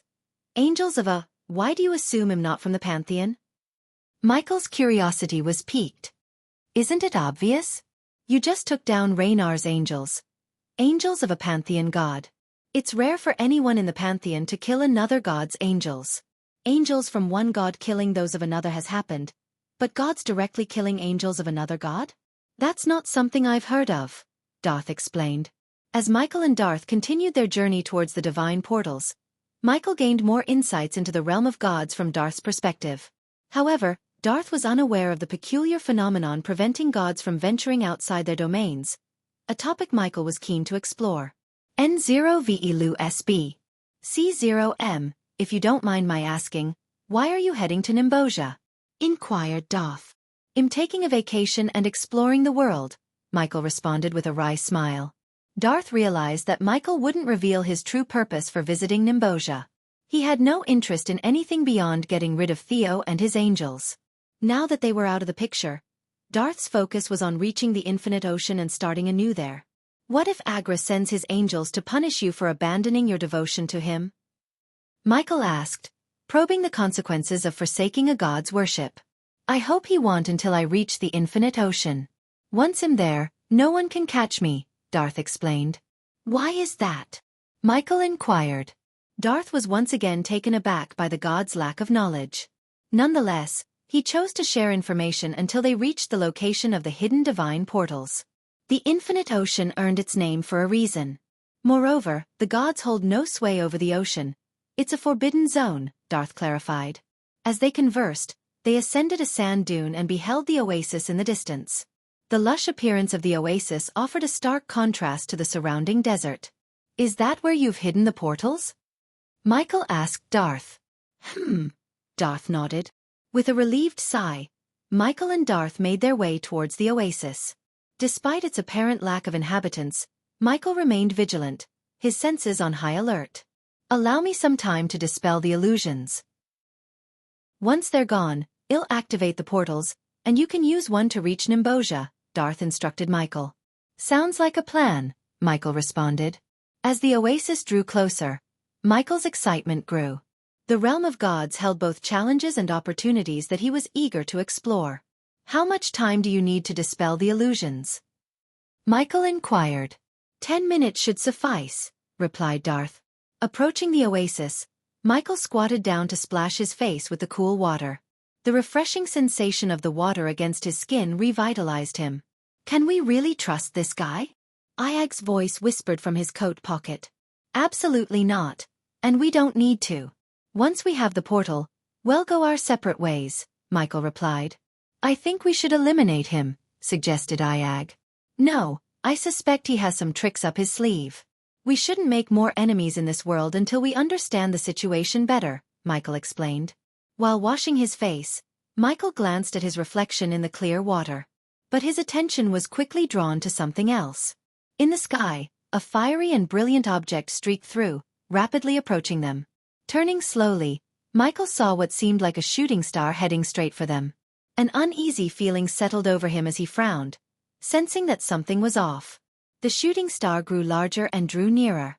Damn it! Michael leaped into the oasis just as the fireball struck the sand nearby, triggering a powerful explosion.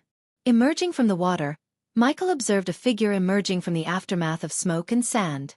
The fiery ambience was accompanied by the heavy clank of armor, and a metallic scent of blood permeated the air. "Agra wants to have a little chat with you, Darth."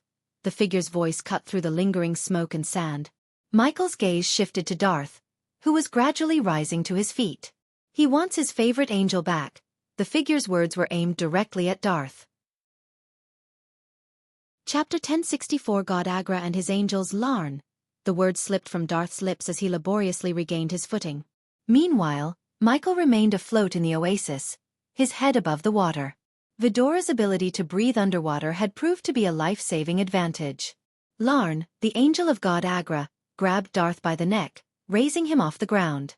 Unbeknownst to Michael, who could no longer discern the angel's cultivation levels in this unfamiliar world, Larn was at the celestial resonance realm, the 5th stage of cultivation.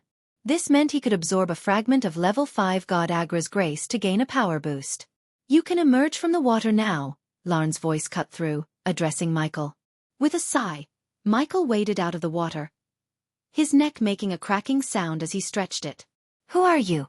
A friend of Darth?" Larn questioned, but Michael remained silent. "I'm not going back to him, Larn. I've had enough of serving him," Darth growled, his voice heavy with anger and pain. Michael was taken aback by the revelation that Darth was actually an angel of Agra. Listening to Darth's words, Michael sensed a complex history between Agra and Darth. "You sort out your matters. I just need the divine portals to reach Nimbosia," Michael interjected, his intentions clear. He wanted no involvement with Agra or the 2 angels before him. "Silence, mortal!" Larn's shout sent a powerful shockwave at Michael. Michael willed his protective shield not to react, allowing the shockwave to hurl him into the air. He needed to avoid using his powers to avoid alerting the Pantheon of his presence. Unlike Theo and his angels, Larn didn't rely on artifacts to prevent godly intervention. Darth's gaze shifted between Michael and Larn, a glimmer of hope in his eyes for Michael to unleash his divine powers. However, Michael managed to restrain himself. "Don't resist, Darth. Simply return to his grace and offer your apology. I'm sure he will find it in his heart to forgive his favored angel." Larn's words held an ironic edge, evident even to Michael. Darth's voice cracked through the air, carrying a determined no. He unleashed his power, a surge of energy enveloping him. With a fierce expression, he lunged forward, his fist connecting with Larn's chest. The impact sent Larn hurtling through the sand, creating a deep furrow in his wake. Larn rose from the sand, his excitement palpable. "Ah, so you've found your spine, Darth.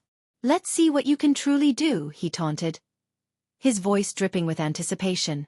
Darth's eyes blazed with a fiery determination. He summoned his power and readied himself for a confrontation. "Prepare yourself, Larn. I won't be controlled by Agra any longer," he declared. Waving his hand, Darth summoned an ethereal eagle formed of crimson-red energy. The magnificent creature materialized with grandeur, its wings outstretched as it let out a piercing cry that echoed through the desert. Larn's lips curled into a cruel smile. "Impressive, but let's see if your pet can match mine," he retorted, his own power surging. He summoned a crimson-red wolf with wings, a creature equally imposing and fierce. Both summoned creatures dashed at each other, a collision of ethereal forms. The crimson-red eagle's wings beat with power as it soared through the air, its talons poised to strike. The crimson-red wolf leaped with grace, its wings propelling it forward, teeth bared for battle. The eagle's feathers shimmered in the desert starlight, and its eyes glowed with an otherworldly intensity. With a flurry of movement, it clashed with the wolf. The sand beneath them trembled as their energies collided, creating ripples in the air.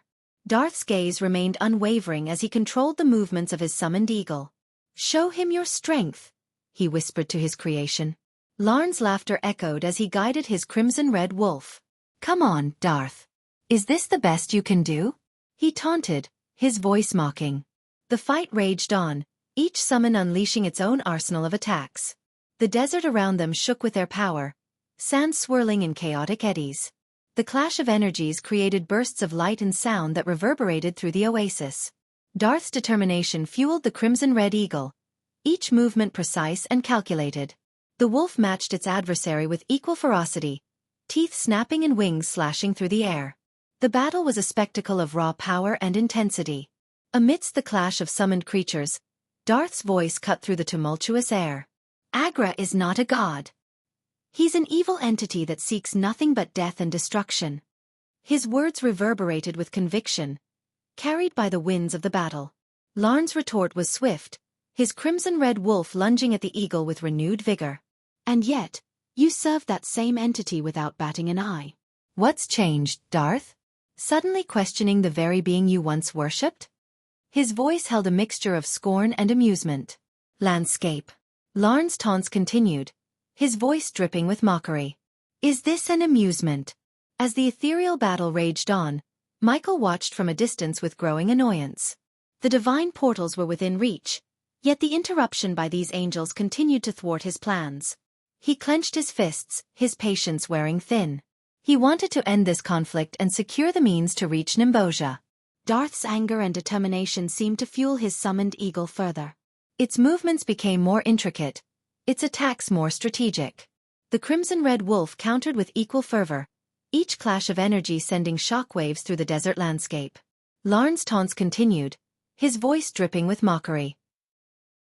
Is this the extent of your newfound defiance, Darth? Facing me, a loyal servant of Agra? Darth's response was laced with unwavering determination. You're blind to the truth, Larn. You're a puppet, blindly following a malevolent force. I won't be part of it any longer. The battle reached a crescendo, the clash of summoned creatures becoming a spectacle of power and will. Each creature's movements painted streaks of crimson energy across the desert sky, their clashes creating bursts of light that illuminated the landscape. Michael's annoyance grew with every passing moment. He couldn't afford any more delays, not when his presence in this realm was becoming more apparent to the Pantheon. He needed those divine portals, and he needed them now. Darth's voice broke through the chaos again, his words carrying a fierce determination. Agra may have deceived me once, but I won't be his pawn any longer. Larn's laughter resonated, cutting through the battle's cacophony. And what do you hope to achieve, Darth? Defeating me won't change your fate. You're marked by Agra. N0 value SB. C0M. This Agra god seems like a big deal, Ghost. Iag's voice sounded from within Michael's pocket. Yeah, I have a feeling we might cross his path in the future, Saba added. I don't care. I need the divine portals, and this Larn guy is messing up my plans, Michael replied with a hint of frustration. Well, you can't kill him without using your powers, Iag pointed out. True, but I can at least distract him. Maybe that'll give Darth an advantage, Michael planned, hoping a distraction would help Darth gain the upper hand in the battle. Any time now. Michael was about to make his move when Darth's voice echoed through the chaos, causing him to pause. The ethereal eagle summoned by Darth appeared to be weakening, while the crimson-red wolf grew larger and more menacing due to Larn's connection to Agra. Do you think your mortal friend can help you? How the mighty have fallen, Larn sneered. You have no idea, Darth began, but before he could reveal Michael's true identity as a god, Michael intervened. You two can continue this fight later. I'm just interested in the divine portals. Show them to me, and I'll be on my way, Michael interjected, momentarily halting the battle. Who's this guy? We're in the middle of a fight, and he looks like he's on vacation, Larn chuckled, his surprise evident. Darth, you can't win against him. He's more powerful than you. So activate the portals, Michael suggested to Darth, prompting a spark of pride in Larn's eyes, and he smirked arrogantly. Well, your mortal friend is correct. But it's a shame I won't be letting either of you go anywhere. You're both coming to meet his grace, and you. Larn shifted his gaze from Darth to Michael. You are going to die, Larn declared with a smug smile. Activate the portals, Michael instructed Darth, and the battle between the eagle and the wolf continued. As the clash intensified, Michael used the distraction to kick sand towards Larn. However, the sand disintegrated upon reaching Larn, his power obliterating it. Pathetic trick, Larn sneered, his hand emanating a crimson-red energy beam that he aimed at Michael. Yet, Michael swiftly raised his hand, revealing the black shield, which surprisingly absorbed the energy beams instead of shattering. A powerful artifact. Larn's eyes gleamed with greed, desiring the shield for himself. Simultaneously, Darth evaded Larn's attacks and seized hold of a solitary coconut tree on the oasis edge. His touch caused a golden light to flicker, manifesting beside the tree. The portal. Larn's taunting voice broke the momentary stillness. "You're going nowhere," he jeered, his hand raised to strike. In response, the wolf lunged at the eagle, clamping its jaws around the eagle's neck. The golden eagle shattered into radiant fragments. The force of this shattered connection made Darth cough up blood and collapse to the ground. Larn prepared to target Darth with his energy beam, but before he could, Michael lunged forward and delivered a powerful punch to the angel's face. The impact sent Larn hurtling away with a resounding explosion. As Larn soared through the air, the wolf redirected its hostile attention to Michael, its eyes gleaming with aggression. "Get up and activate the portals," Michael shouted to Darth, preparing to confront the wolf. He unsheathed his dark swords with a deliberate tense motion and cracked his neck. "You're the last obstacle before I reach Nimbosia," Michael declared, his frustration evident. "Just give me a moment," Darth uttered weakly, pulling himself together. Suddenly, the wolf emitted a fierce howl and lunged at Michael from above. "You want to defeat that creature without using your powers?" Sarba's voice was tinged with anxiety as the wolf closed in. Just as the wolf was about to pounce on Michael, Vidora sprang out of Michael's pocket and perched on his head. In response, Iag surged forward and opened her mouth wide. The wolf bared its teeth, leaping at Michael with aggression. Simultaneously, Iag unleashed a powerful sonic wave with a resounding shout. Visible as a tangible force, the sonic wave streaked toward the wolf. The collision between the wave and the wolf created a burst of energy, throwing the creature backward and causing it to emit a pained growl. Observing the wolf's momentary setback, Michael noticed Larn beginning to rise, preparing to re-engage in the battle. "Come on, Darth, hurry," Michael urged, his voice laced with urgency. While the wolf growled and Larn approached, Michael's attention was drawn to a sudden appearance of a golden ring on the sandy ground. A palpable distortion in space emanated from it. "Oh no!" Larn's voice carried a mocking tone as he swiftly moved toward Michael and Darth, intent on preventing them from using the portal. "I can't hold them both off, Ghost." Iag's voice conveyed a sense of unease. As Larn closed in on them, he raised his hands, unleashing a rapid barrage of crimson-red energy beams aimed at Michael and Darth. Michael deflected the beams using his black shield, but he realized that he couldn't keep up this defense for long. If he truly aimed to halt Larn's advance, he would have to resort to his godly powers. "Just a few more seconds," Darth's voice resonated behind Michael. "Finish him off." Darth's words were driven by urgency, not knowing the reason behind Michael's hesitance to use his full powers. At last, Larn closed the distance to Michael, summoning a crimson-red spear from a space ring at his side. "He's about to strike us down," Darth warned, the energy levels around them surging to dangerous heights. Michael knew that his black shield might not withstand the force of Larn's spear. Larn's shout echoed in the air as he thrust the spear toward Michael, aiming for a fatal blow. Summoning his resolve, Michael lifted his dark sword and channeled his power, sending forth a powerful bolt of dark lightning from the blade's tip. Larn's eyes widened in shock, but before he could react, the lightning pierced through his chest, sending him hurtling backward. He flew a considerable distance before crashing onto the sandy ground, at least 50 meters away. As Larn's body hit the ground, an eerie silence settled over the oasis. The use of Michael's power was accompanied by a resounding thunderclap and the sudden appearance of a crimson lightning streak in the otherwise clear night sky. "We need to leave," Michael stated, his gaze fixed on the ominous lightning streak above. Chapter 1065. A quest from the system. As Michael and Darth plunged into the portal's embrace, he felt a powerful tug, like being torn through a vortex.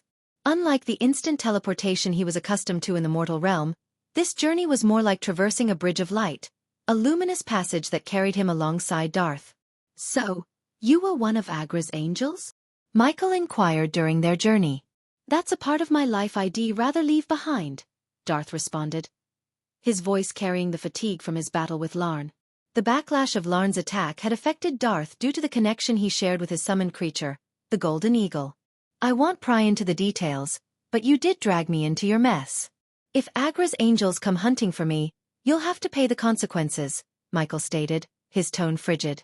His purpose in the realm of gods was to strengthen himself and locate his seeds of darkness, not to make new enemies.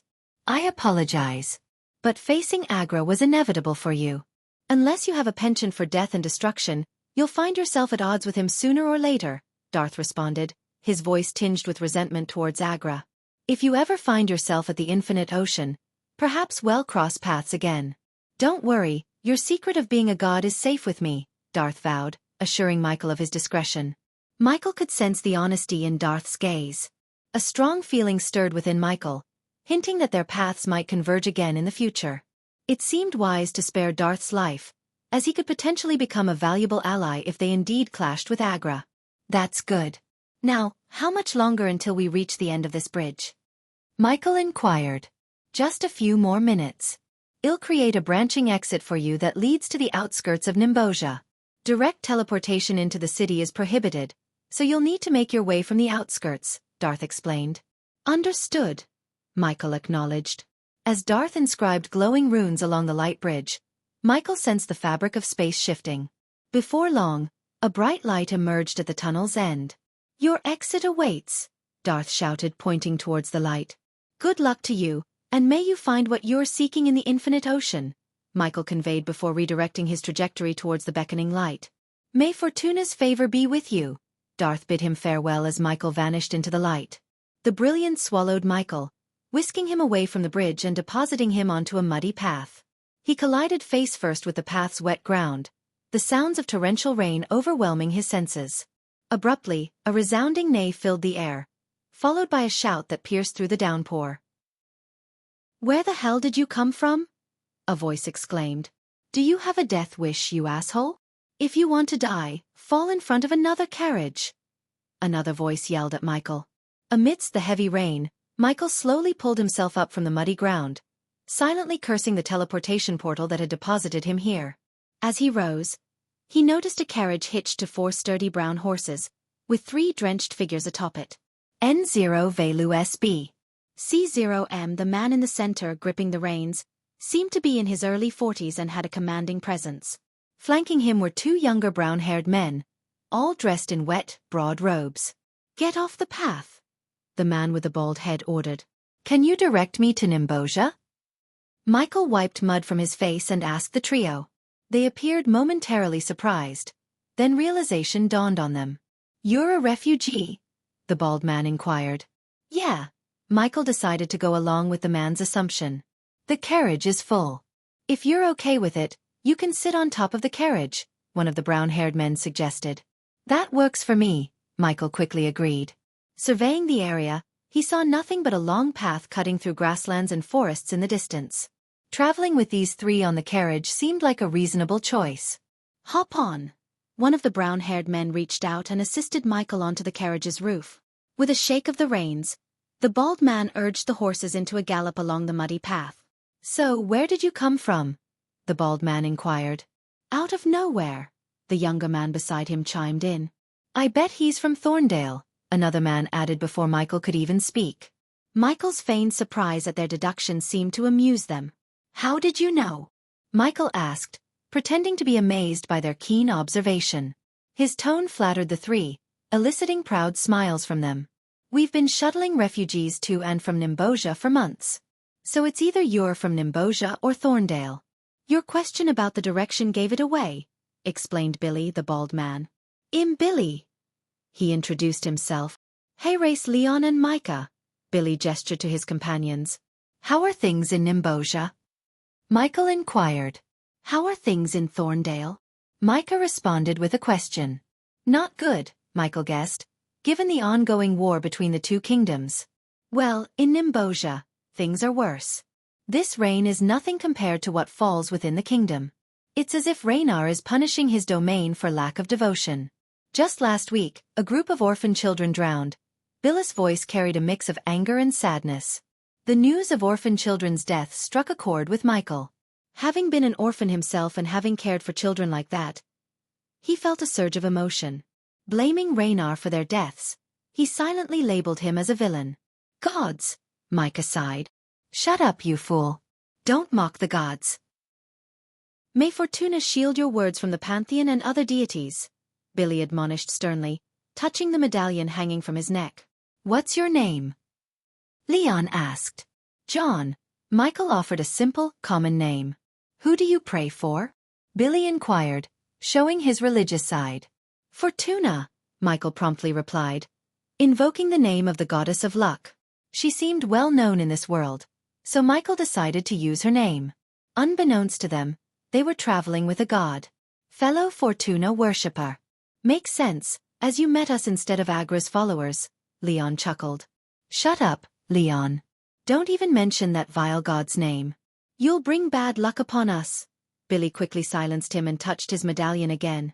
The mention of Agra's name instilled fear in their eyes, deepening Michael's curiosity about this deity.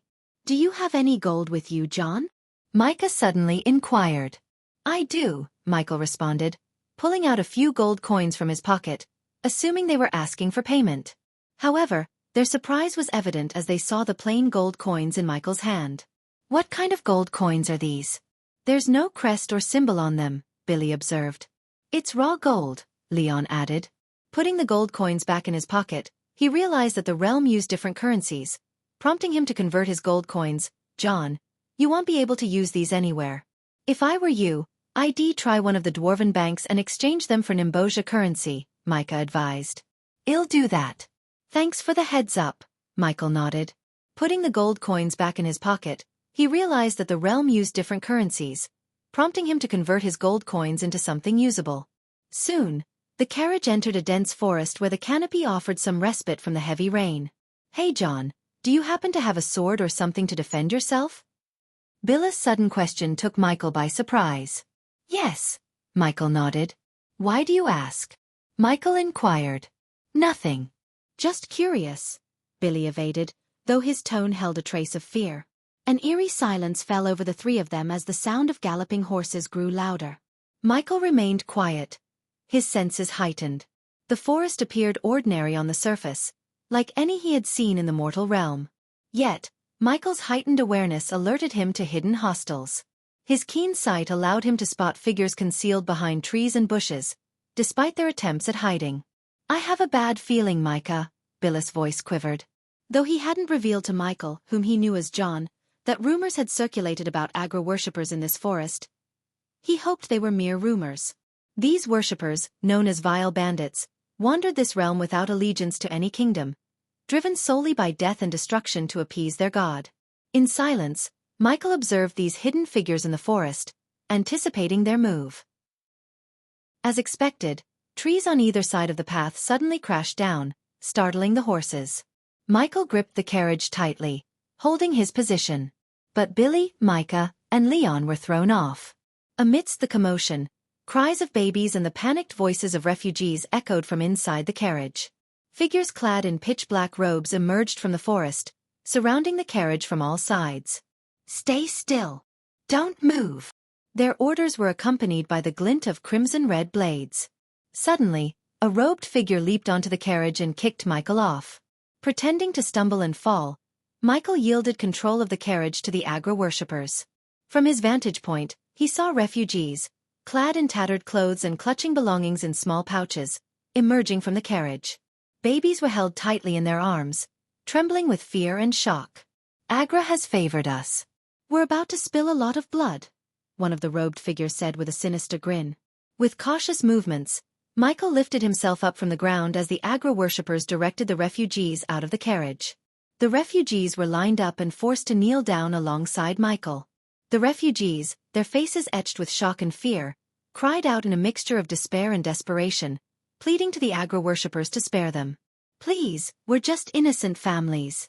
I have a baby. Please don't hurt her. Have mercy. We've lost everything. Tears streamed down their faces as they clung to one another, their voices trembling in terror. Their cries echoed in the forest, a heartbreaking chorus of anguish and vulnerability. The Agra worshippers, however, showed no sign of compassion. They reveled in the refugees' suffering, their laughter ringing with a cruel edge. You think your pleas matter to us? Pathetic mortals, your god won't save you now. The worshippers taunted and jeered, their eyes glinting with sadistic delight. One of them raised his blade high, the crimson-red steel reflecting the despair in the refugees' eyes. Billy, Micah, and Leon were dealt swift blows, their faces struck with punches and then thrown into the crowd. The Agra worshippers quickly snatched their weapons, disarming them. Michael managed to evade their attention since his weapons were concealed within his armor, and his simple brown robes masked his true identity. The worshippers forced the refugees to sit in a row on their knees, their faces etched with terror and confusion. "Let us go, you monsters. These are innocent people." Billis' voice rose in defiance. The worshippers only responded with mocking laughter, their faces twisted with sadistic amusement. "Expecting mercy from us, are you? Insolent fools," sneered one of the worshippers, a heavily built man with a brutish demeanor. "The host should start earning badass points by saving these refugees. You will need worshippers in the future, and this seems like a good place to start your godhood." Michael was taken aback when he suddenly heard a voice in his head, the system that urged him to earn badass points by saving the refugees, seeing it as a way to gather worshippers for his own future godhood. The burly man leading the worshippers paused, his attention drawn to a red-haired woman clutching her baby and a little girl close.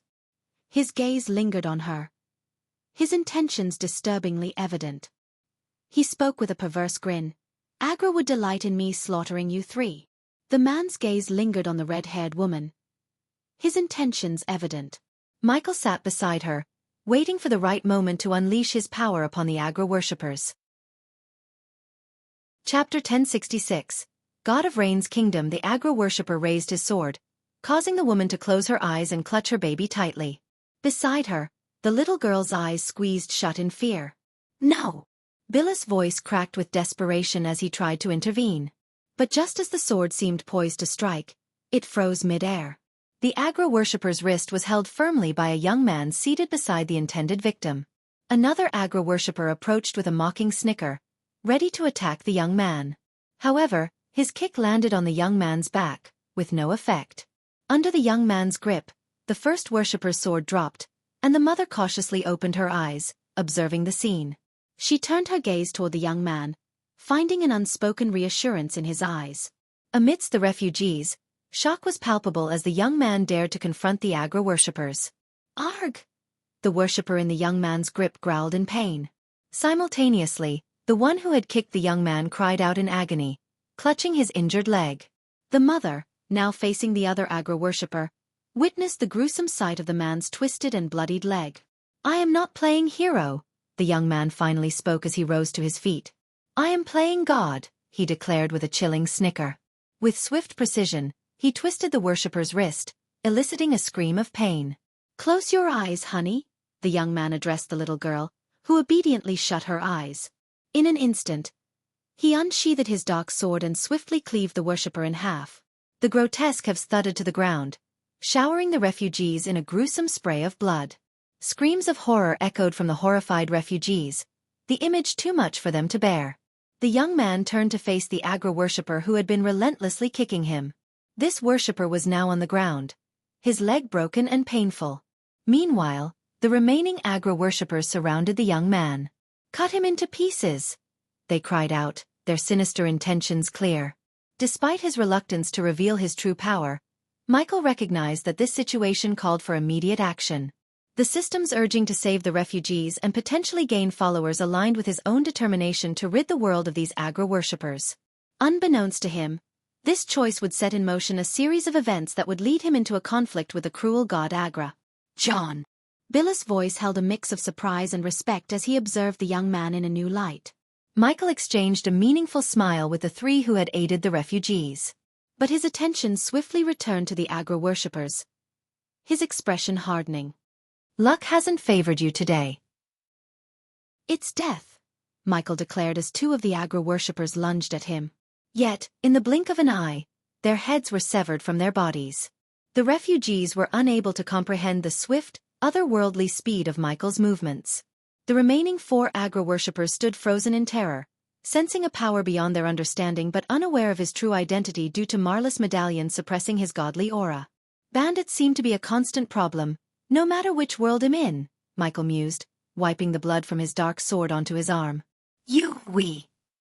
The Agra worshippers stammered, their fear rendering them speechless. But before they could react, Michael lunged at them. In an instant, he cut down the remaining bandits as if they were mere obstacles. However, the leader of the Agra worshippers managed to take Billy hostage, using his sword to press against Billy's neck and issuing a threat to Michael. "If you dare take a step forward, I will cut open his throat," the last Agra worshipper shouted, holding Billy hostage.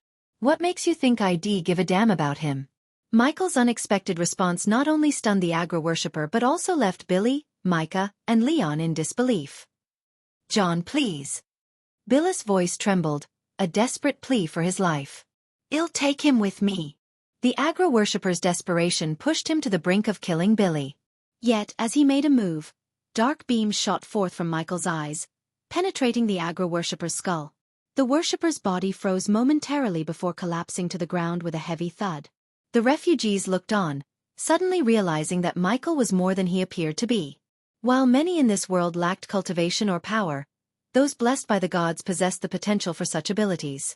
However, among them, only a fortunate few could attain higher levels of cultivation, let alone become an angel. Wealth, much like in the mortal realm, also played a pivotal role in cultivation.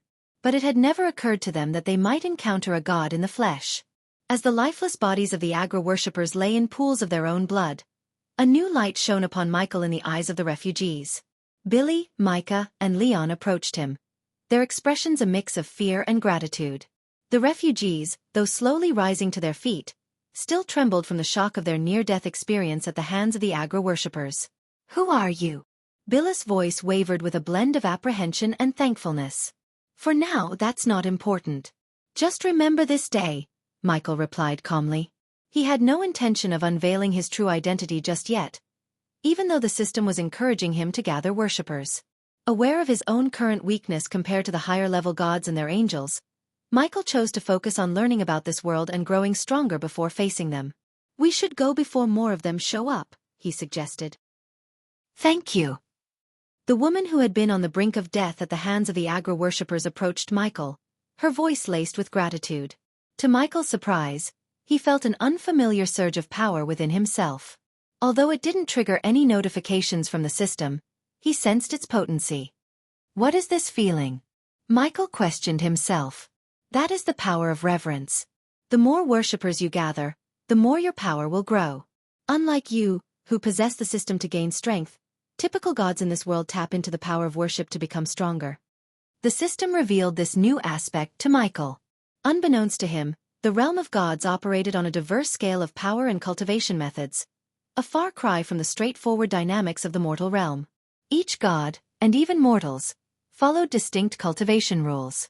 Michael, being a god, had the ability to harness the power of worshippers. This power, however, could be derived not only from devoted worship but also from the grip of fear. The god Agra, in particular, drew strength from the terror of death and destruction, setting him apart from many other deities. Michael's introspective moment was abruptly interrupted by a resonating clap of thunder. His gaze shot upwards, where a streak of crimson-red lightning slashed across the sky. A familiar sight, akin to the lightning he had witnessed while with Darth, signaled to Michael that the more he employed his powers, the closer he drew the attention of the Pantheon. Stay calm. Your focus should be on reaching Nimbosia and starting a new life, Michael reassured the shaken woman, motioning for the rest of the refugees to return to the safety of the carriage. Let's go, he directed, leaping back onto the carriage's roof, mirroring his earlier stance. As the three drivers resettled themselves, the journey to Nimbosia, the realm of Raynar, the god of rain, resumed. Prepare yourself, god of darkness. Your life is about to become significantly more complicated and challenging. Michael was caught off guard by the system's voice echoing in his mind. He peered into his pockets and found Vidora's eyes fixed on him, yet the Hydra remained silent. Something seemed to be troubling Vidora, but the creature refrained from voicing its concerns. The journey continued in quietude until the carriage finally emerged from the forest's embrace. Before Michael stretched a kingdom unlike any he had ever laid eyes upon. Towering stone walls shielded the cityscape beyond, masking its inner structures from view. Amidst this, a remarkable sight caught his attention. A grand edifice constructed from glass and adorned with gold accents. What struck Michael even more profoundly was the spectacle above the kingdom. Clusters of clouds had congregated, forming a colossal hand-like shape that generously showered rain upon the entire expanse. A river flowed around the city, its waters swelled by the constant downpour. However, what puzzled Michael was the conspicuous absence of thunderclaps or lightning streaks amidst the rainfall. Nimbosia, Michael muttered softly, his eyes fixed on the distant cityscape on the horizon.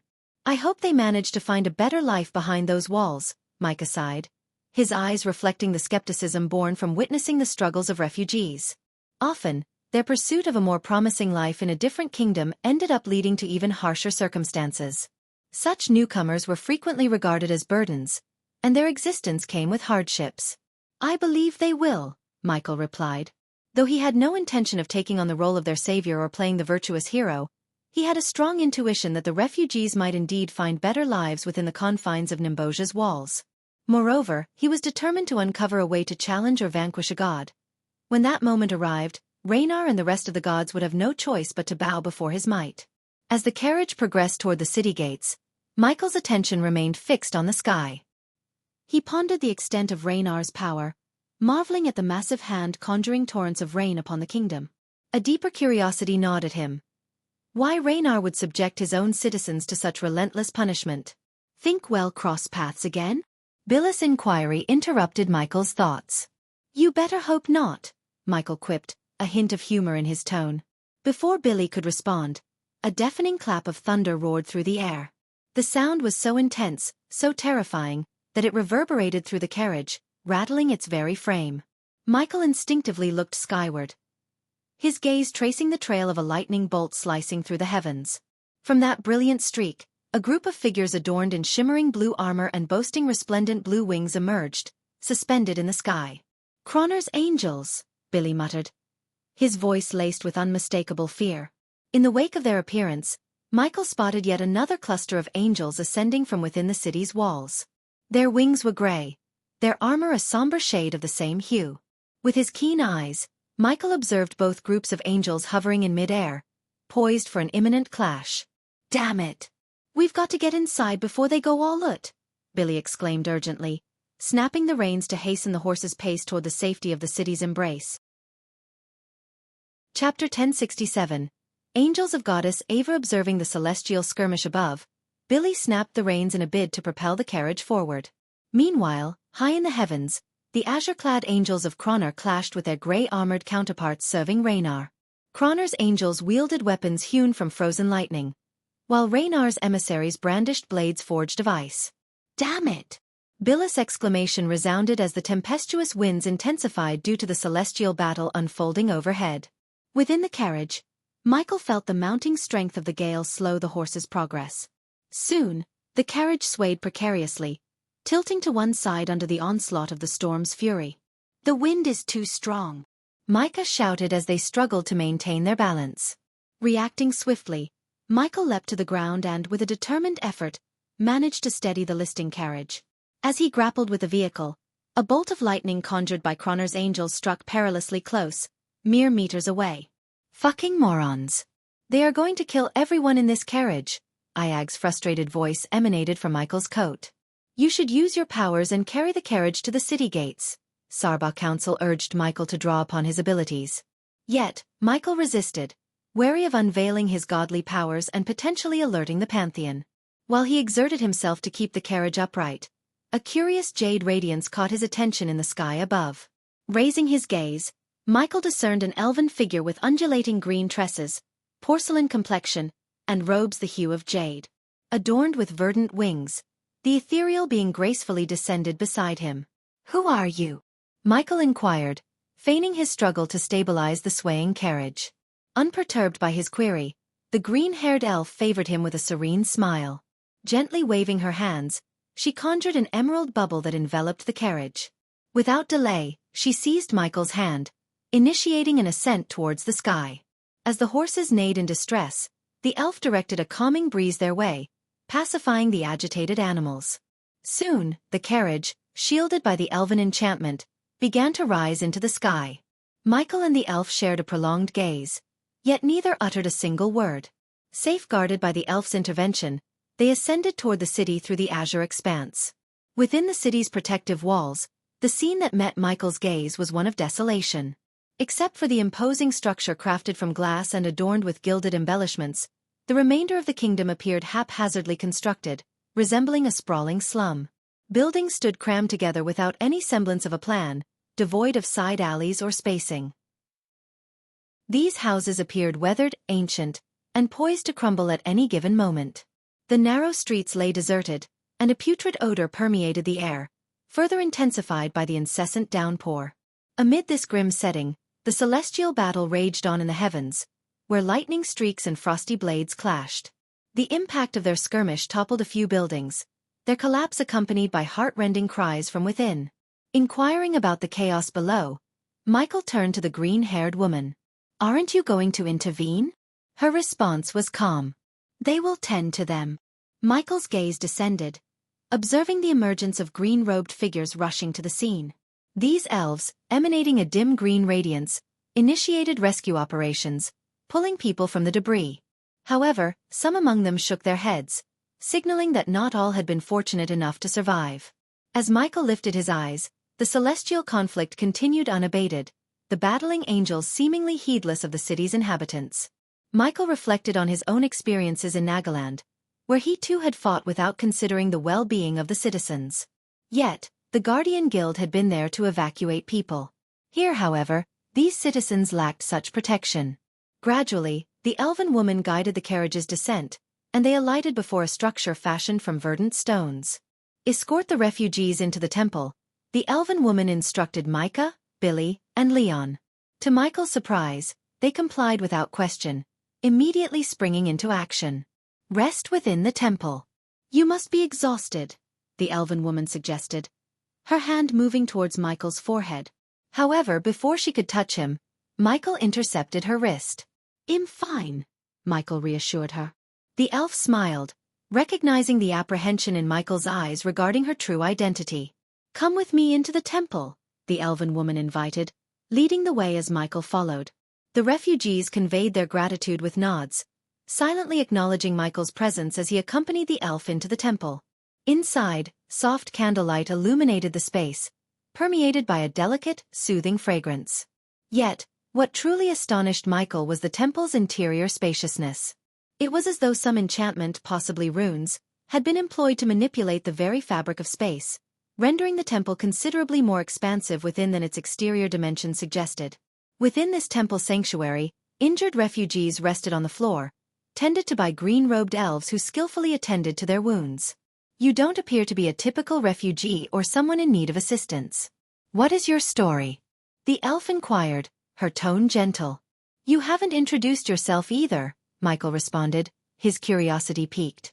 "I am Faith, an angel of Ava, the goddess of healing," the elf revealed. Michael pondered for a few moments, his thoughts turning over.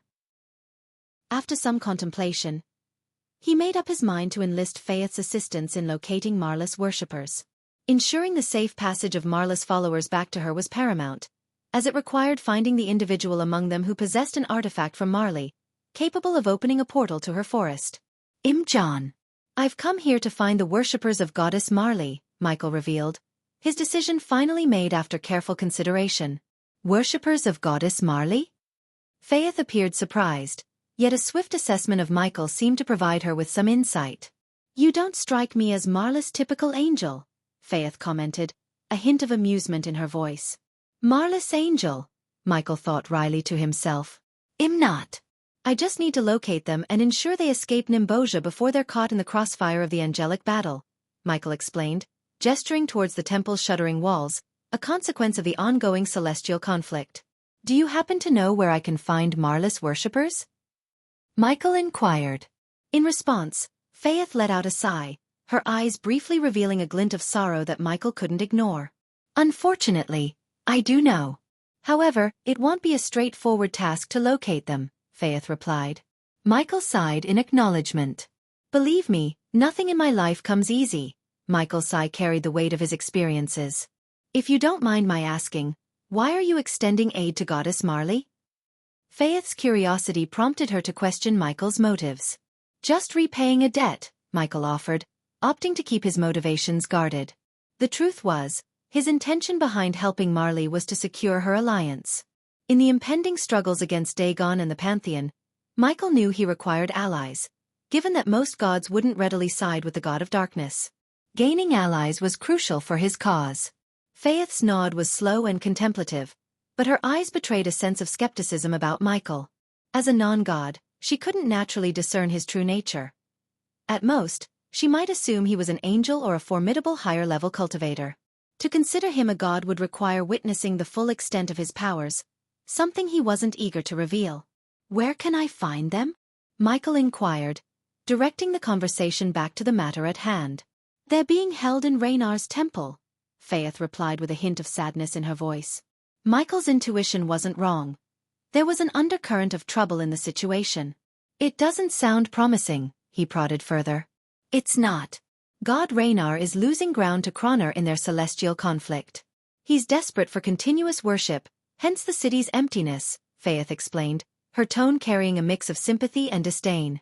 "Under the king's orders, Raynar's loyal follower, the lackey, has commanded the citizens to remain indoors and worship Raynar fervently. Meanwhile, Marlis worshippers have been forcibly taken to Raynar's temple and are being coerced into becoming his followers," Faith revealed, a touch of disgust in her words.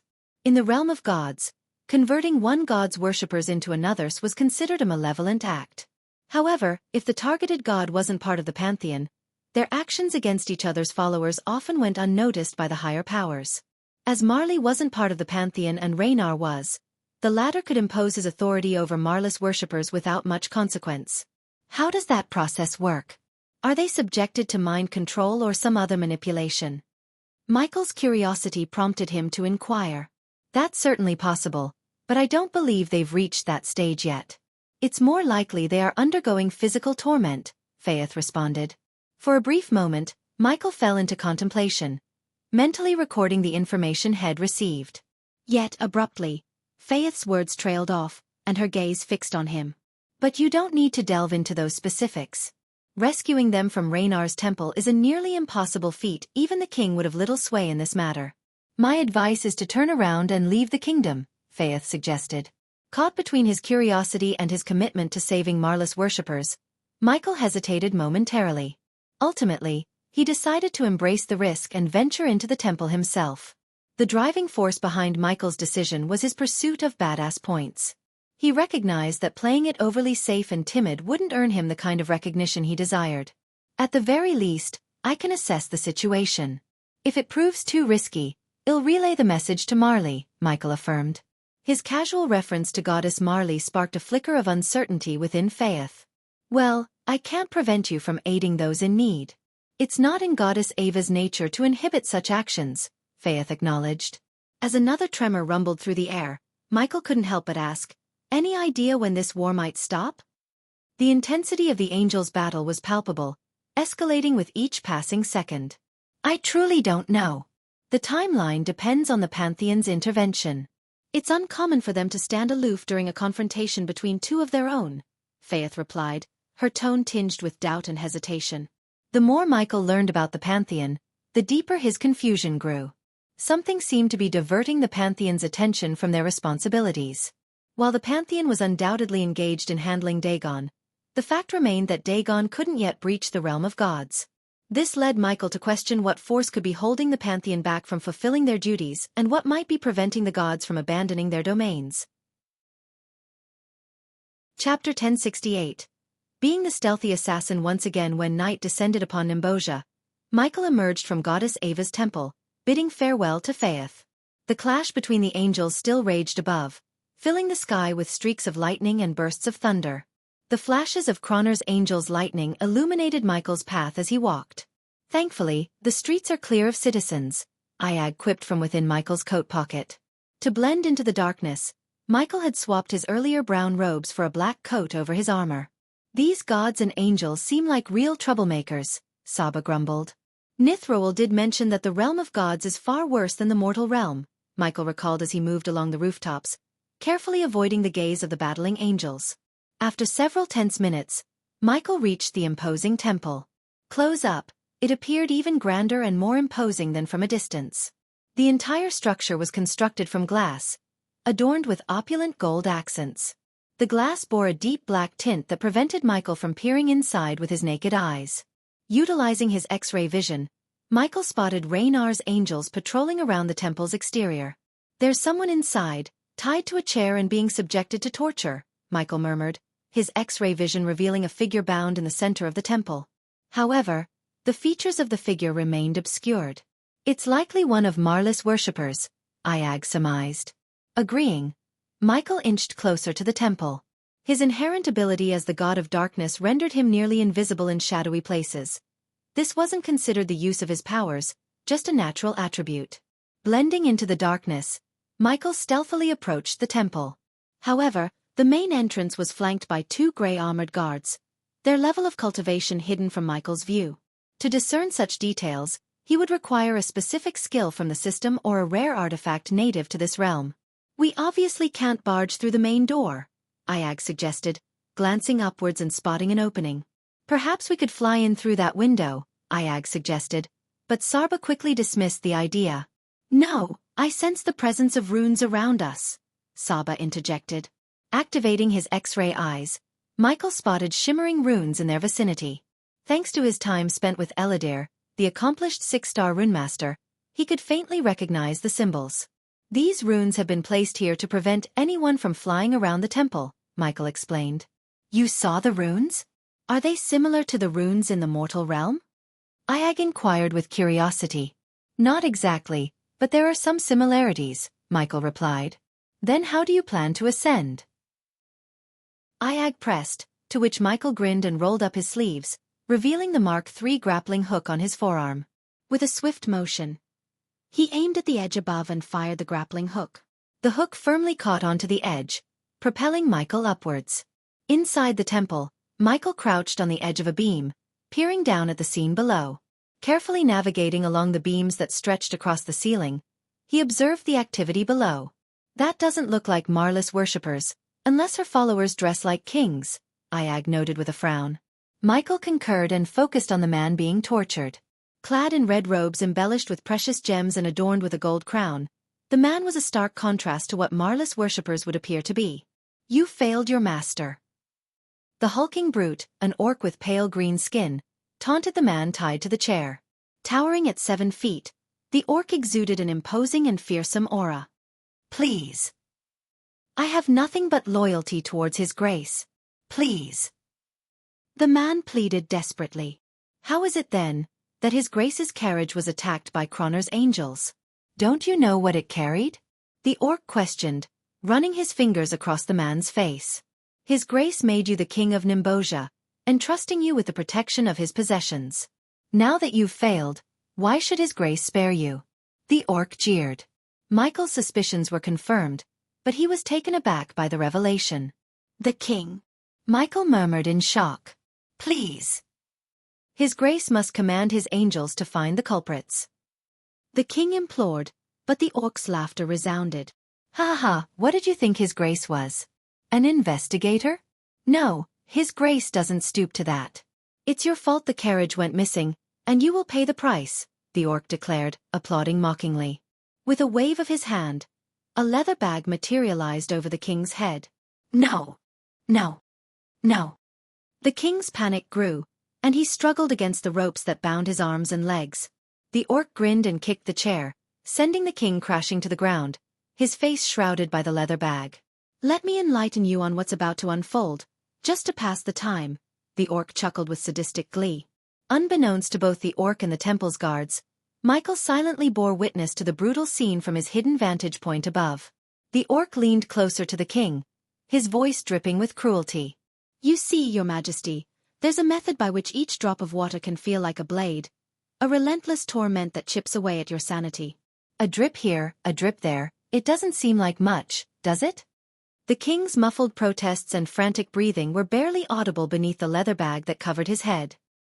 He squirmed against the ropes binding him to the chair, his body trembling with a mixture of fear and desperation. "Drip, drip, drip," the orc continued with a sadistic rhythm. The anticipation becomes unbearable as you wait for that next drop to fall. The cold sensation slices through your thoughts, shattering your mind bit by bit. The king's pleas for mercy became more frantic, his voice strained and cracking with desperation. He tugged at his restraints, his struggles growing more violent as he tried to free himself from the torment that awaited him. "Please, I beg you. Mercy." The king's voice wavered, his words punctuated by the erratic rhythm of the orc's description. "Drip, drip, drip," the orc repeated, his tone unyielding. "And as time stretches on, the drops become a constant reminder of your helplessness. Your mind races, seeking respite that never comes. The king's struggles intensified, his body racked with the anguish of his impending torture. He twisted and contorted in a desperate attempt to escape, his fear palpable even through the leather bag. Make it stop. I'll do anything, anything you ask. The king pleaded, his voice breaking under the weight of his terror. The orc's malicious grin widened as he relished the king's torment. Ah, but you see, your majesty, this is the fate you've chosen for yourself. The choice to fail, to disappoint his grace, led you to this moment. The king's cries of desperation grew louder, his pleas echoing off the walls of the temple. His body convulsed as if each drop of imaginary water struck him with searing intensity. Drip, drip, drip, the orc's voice continued, a chilling refrain that underscored the king's agony. Tears mixed with sweat as the king's struggles weakened, his strength fading under the weight of the mental torture he was subjected to. The anticipation of each non-existent drop had fractured his resolve, driving him to the brink of madness. And in the shadows above, Michael watched in grim silence, his heart heavy with a mixture of pity and shock at the cruel scene unfolding below.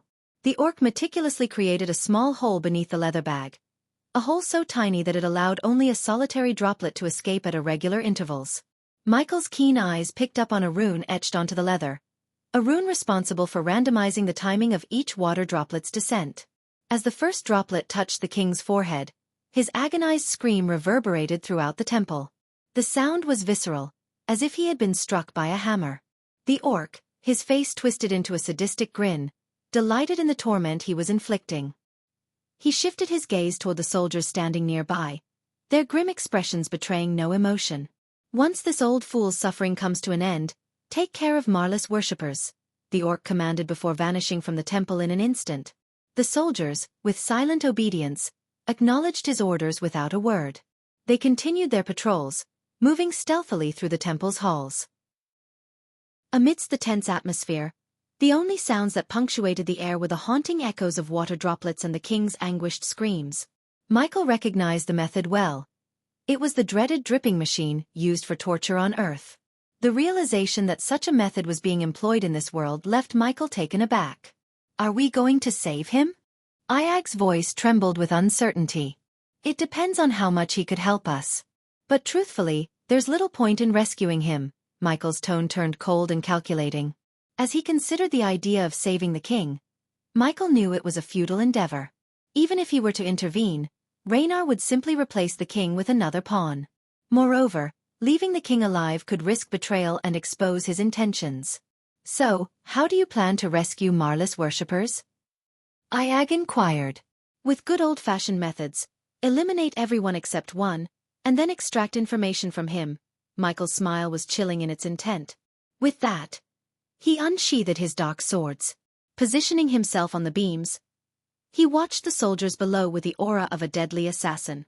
His dark armor and hair, fluttering in the air, added an air of lethal charm to his presence.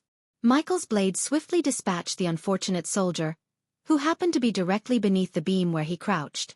After ensuring no prying eyes were upon him, he descended from the beam, striking the soldier through the head from behind. With the lifeless body in tow, he returned to his concealed vantage point above. Quite swift, Iag couldn't help but be impressed by Michael's efficiency.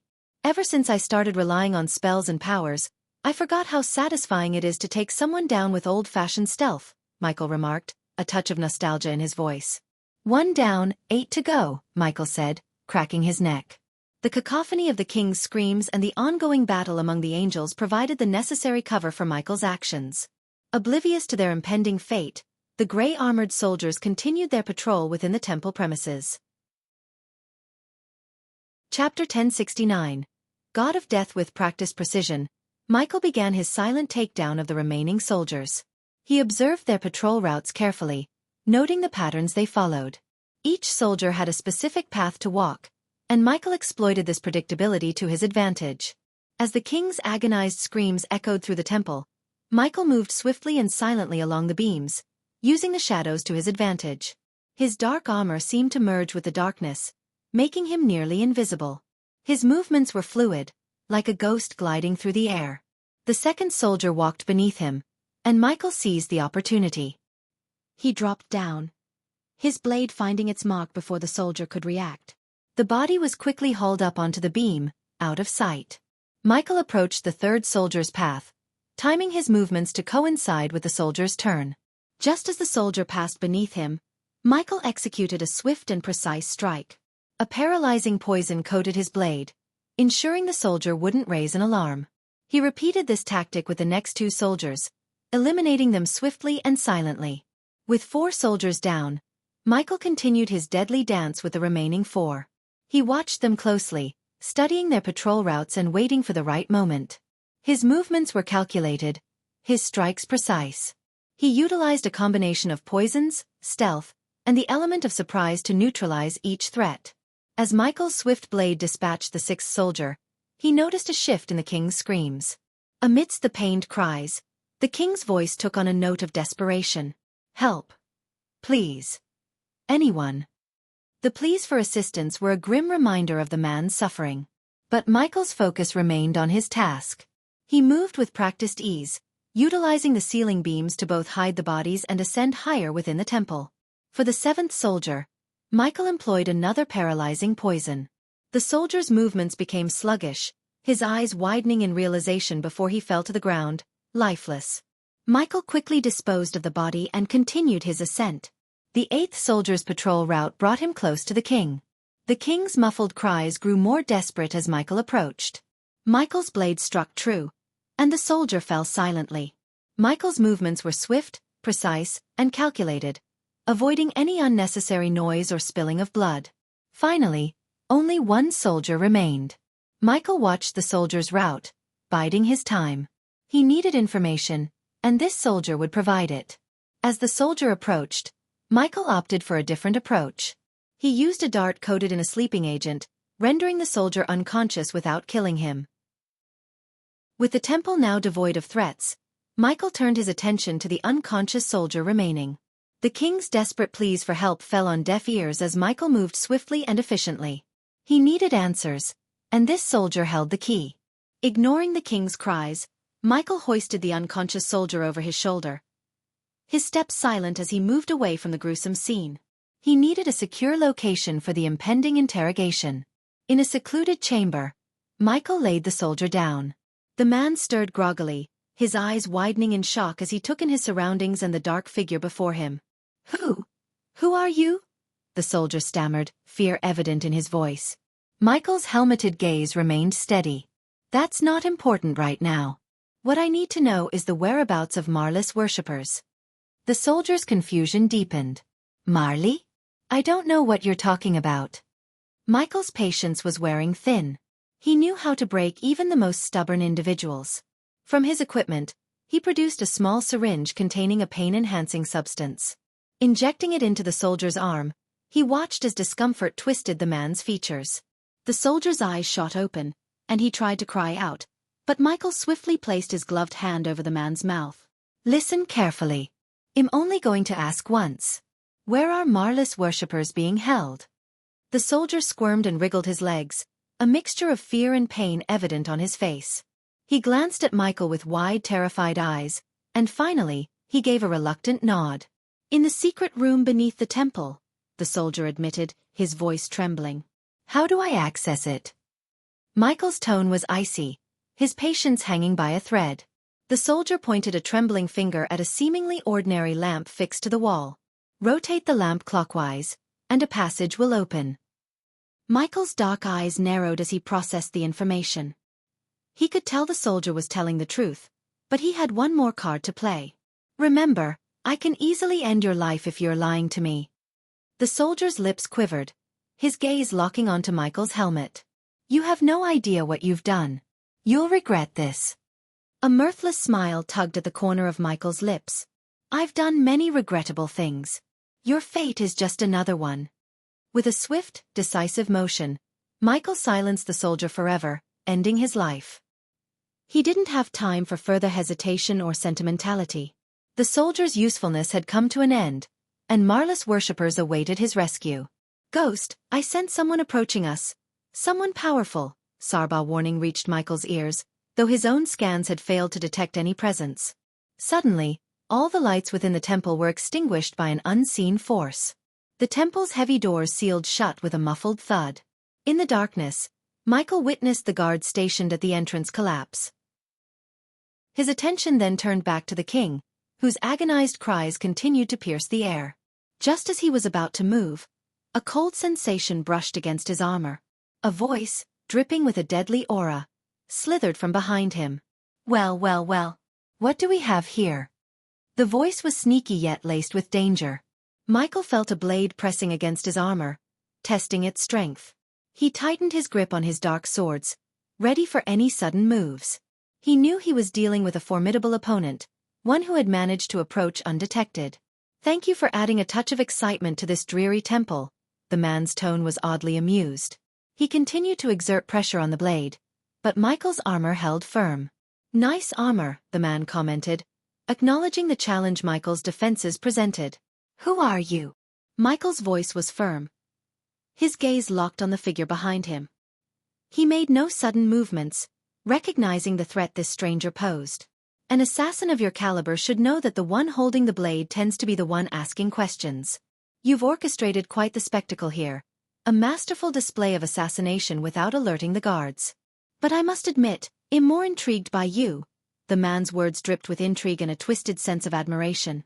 Pushing Michael slightly forward, the unseen assassin allowed him to pivot around, facing his enigmatic adversary.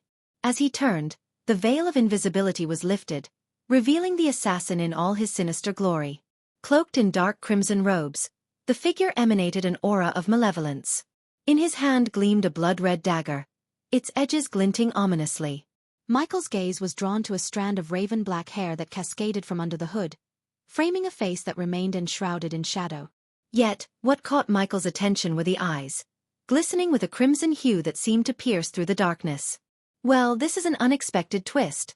The assassin's voice was silk and steel combined, a blend of amusement and intrigue.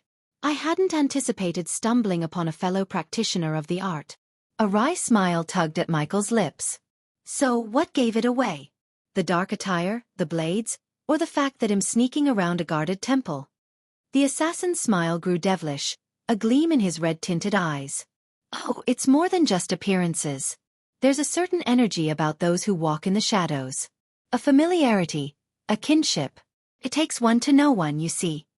Michael cracked his neck and regarded the assassin. So, what's the next act in this little performance? The assassin's smile remained, a mixture of amusement and something else that was hard to decipher.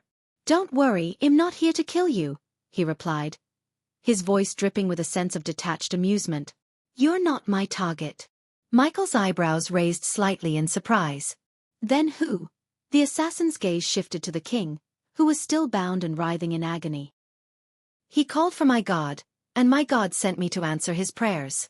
With a sudden blur of motion, the assassin moved around the temple, his figure becoming a fluid dance of shadows.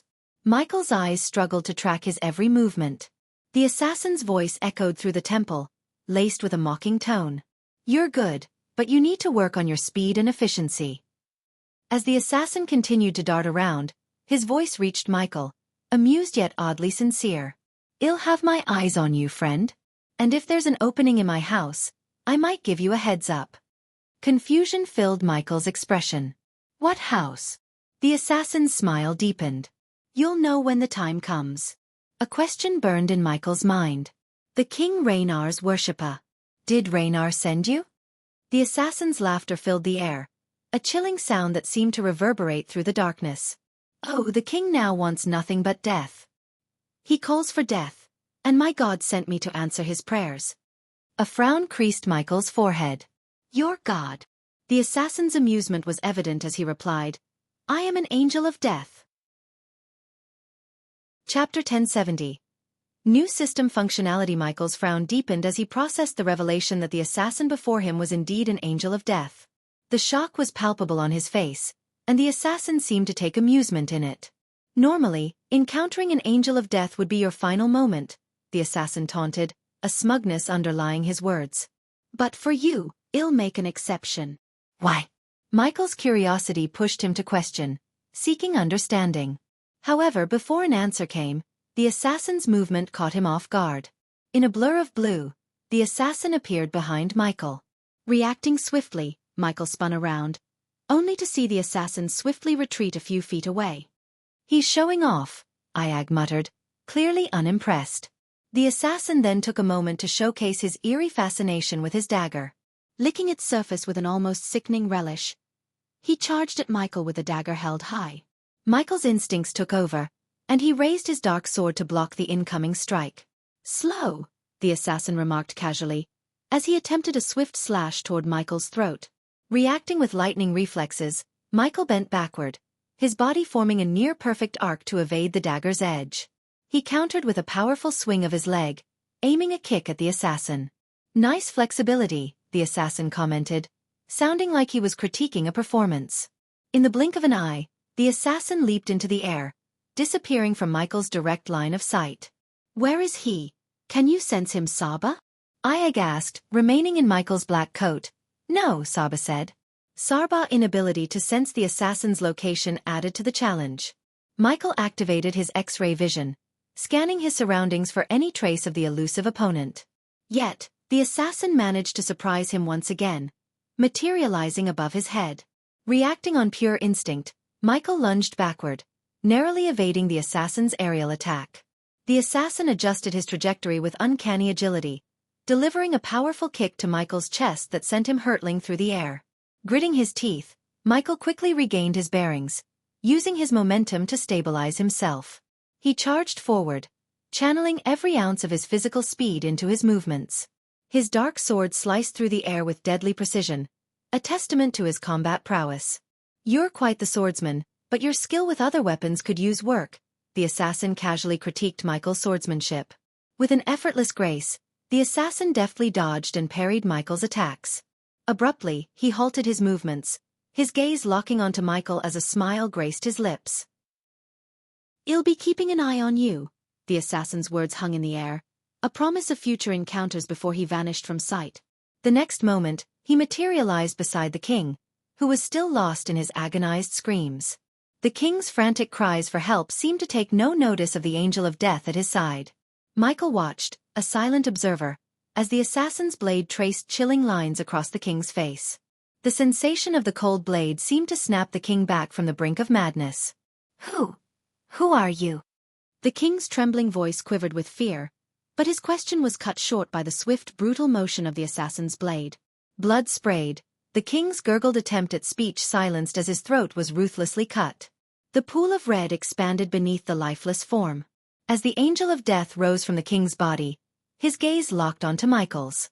The temple seemed to hang heavy with the stench of death. The assassin's words were a chilling warning as he spoke directly to Michael. "This temple reeks of death. Don't disappoint me by dying." His voice carried a hint of amusement and finality.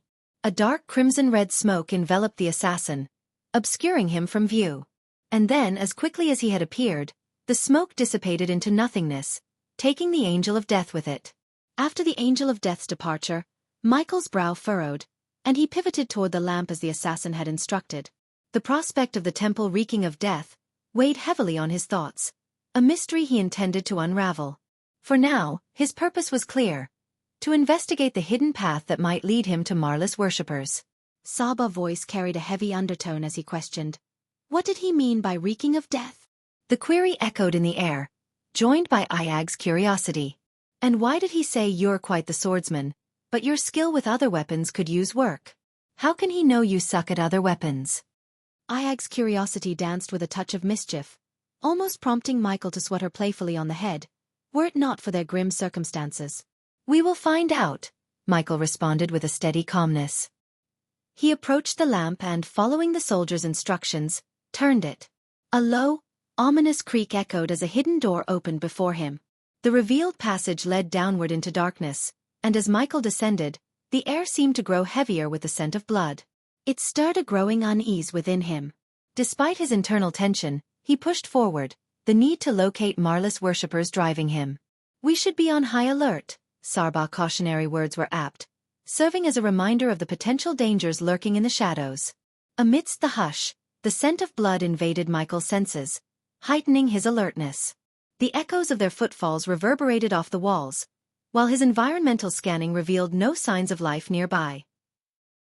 An unsettling sensation crept over him, a gnawing doubt that the soldier's information might have been fabricated. "Something's not right here," Michael murmured, his instincts on high alert as he moved around a corner, further descending into the dark underbelly of the temple. The next turn revealed a scene that froze him in his tracks. Looking at the horrifying scene, even the usually calm and quiet Cain widened his eyes. "What the fuck happened here?" Ayag's voice trembled with shock and horror. The dimly illuminated room before Michael was a chilling tableau of gore. Blood seemed to coat every surface, and the air was heavy with the stench of death. His eyes scanned the gruesome scene, revealing bodies nailed to walls and strewn across the floor, their tortured forms bearing the marks of unimaginable cruelty. Amidst the grisly tableau, Michael's gaze settled on a lifeless woman, a faint glow emanating from the medallion around her neck. As he cautiously approached, his steps mingling with the blood underfoot, he reached out to pick up the tree-shaped medallion. A pulse of energy coursed through him as he held it in his hand. "They must be Marlis worshippers," Saba's voice trembled, the weight of the tragedy evident in his tone. Even his normally sharp demeanor was softened by the heart-rending scene before them. "The damn orc was talking about their corpses." Ayag's voice quivered with anger, her frustration at the senseless violence palpable. Michael wasn't prone to sentimentality or shedding tears, having taken lives when necessary, but even he felt a pang of empathy for Marlis followers. The fate they met was a gruesome one, and as far as he was concerned, no innocent beings deserved such a horrifying end. "Raynar clearly meant business," Michael muttered, his gaze sweeping over the carnage and devastation. "I now understand why the Angel of Death mentioned the reek of death," Saba observed somberly. The weight of the situation pressed down on them, leaving Ayag seeking answers. "So, what's our next move?" "There is nothing we can do. We should report this to Marley and let her decide how to handle it." Michael's response was a mixture of resignation and practicality. Ayag, however, held a different perspective. "I think we should do something, Ghost." "Like what?" "Challenge the entire pantheon of corrupt gods and try to purge this world of evil?" Michael chuckled darkly. "Listen, I feel bad for them, I do. But we're not strong enough to take on the gods. Hell, we have no idea about the full extent of their powers. Any wrong move and we will have gods and angels chasing us," Michael countered, his voice laced with a touch of frustration at Ayag's impulsive suggestion. However, as Michael uttered those words, a sudden headache throbbed in his mind, accompanied by the system's voice echoing in his consciousness. "The host should seek justice for the innocent." The host has unlocked quest functionality. The quest, God Killer, has commenced. Seek retribution against Raynar and avenge Marlis worshippers. Upon completing the quest, the host will receive the location of a hidden base of operation in the realm of gods. Michael stood in a mix of surprise and shock as the words from the system reverberated in his mind. While it wasn't the first time the system had provided suggestions or guidance, this instance felt different. It was as if the system was compelling him to undertake the quest and see it through. "You won't be able to accumulate badass points in the realm of gods as you did in the mortal realm. Embrace your destiny as the assassin you were meant to be and establish your legacy within the realm of gods." The system's voice resonated with a sense of finality.